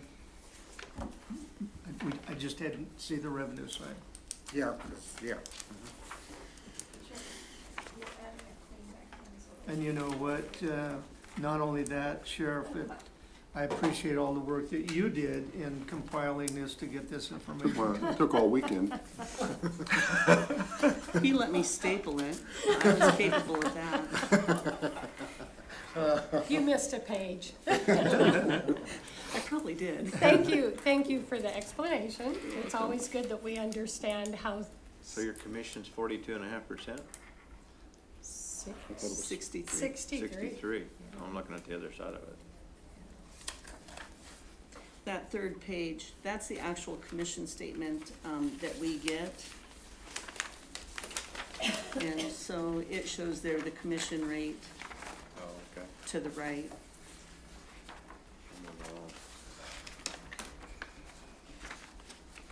I was looking at your gross revenue of 13 and the change and your commission of 56.27. But we don't get paid on the gross of the 4, just the 9. Okay, just the Just the 9. nine. just the. Got it, so, yeah, wow, that is 60%. Nice. And then it's on the calls made, you know. Because you guys put it in the check, Okay. the same amount which you do every month, Yes. so that's. Good deal. Thank you for the explanation You're welcome. and taking the time to come see us. Anything else you want to add while you're in the hot seat? No? Not I. Okay, you guys all signed this last week, I'm gonna add it back in the purchasing process. Thank you, Lieutenant. Thank you. It didn't go last week, so. Okay. Yeah. Tyler, no need for a closed session? We'll put it in this week's plan. Very good. We've been here long enough. I do have an update. Okay, Chris has an update that he would like to share.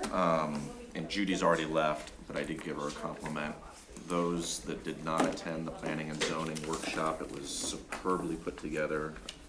A lot of really good information. They are having that virtual conference for the MPZA. That is Friday, I believe. I am unavailable, so I didn't register for it. But if you did not go to the workshop, I highly recommend. There's gonna be a lot more information, obviously, in the virtual conference. Let Judy know, she'll get you registered. They are going to have, the Knox County lawsuit is gonna be a big aspect that is gonna get covered, so. And like it with always with their fall conferences, if you don't participate in the live session, they do post recordings afterwards, so we all have access to go see what was said. All right, anything else for the good of the county? With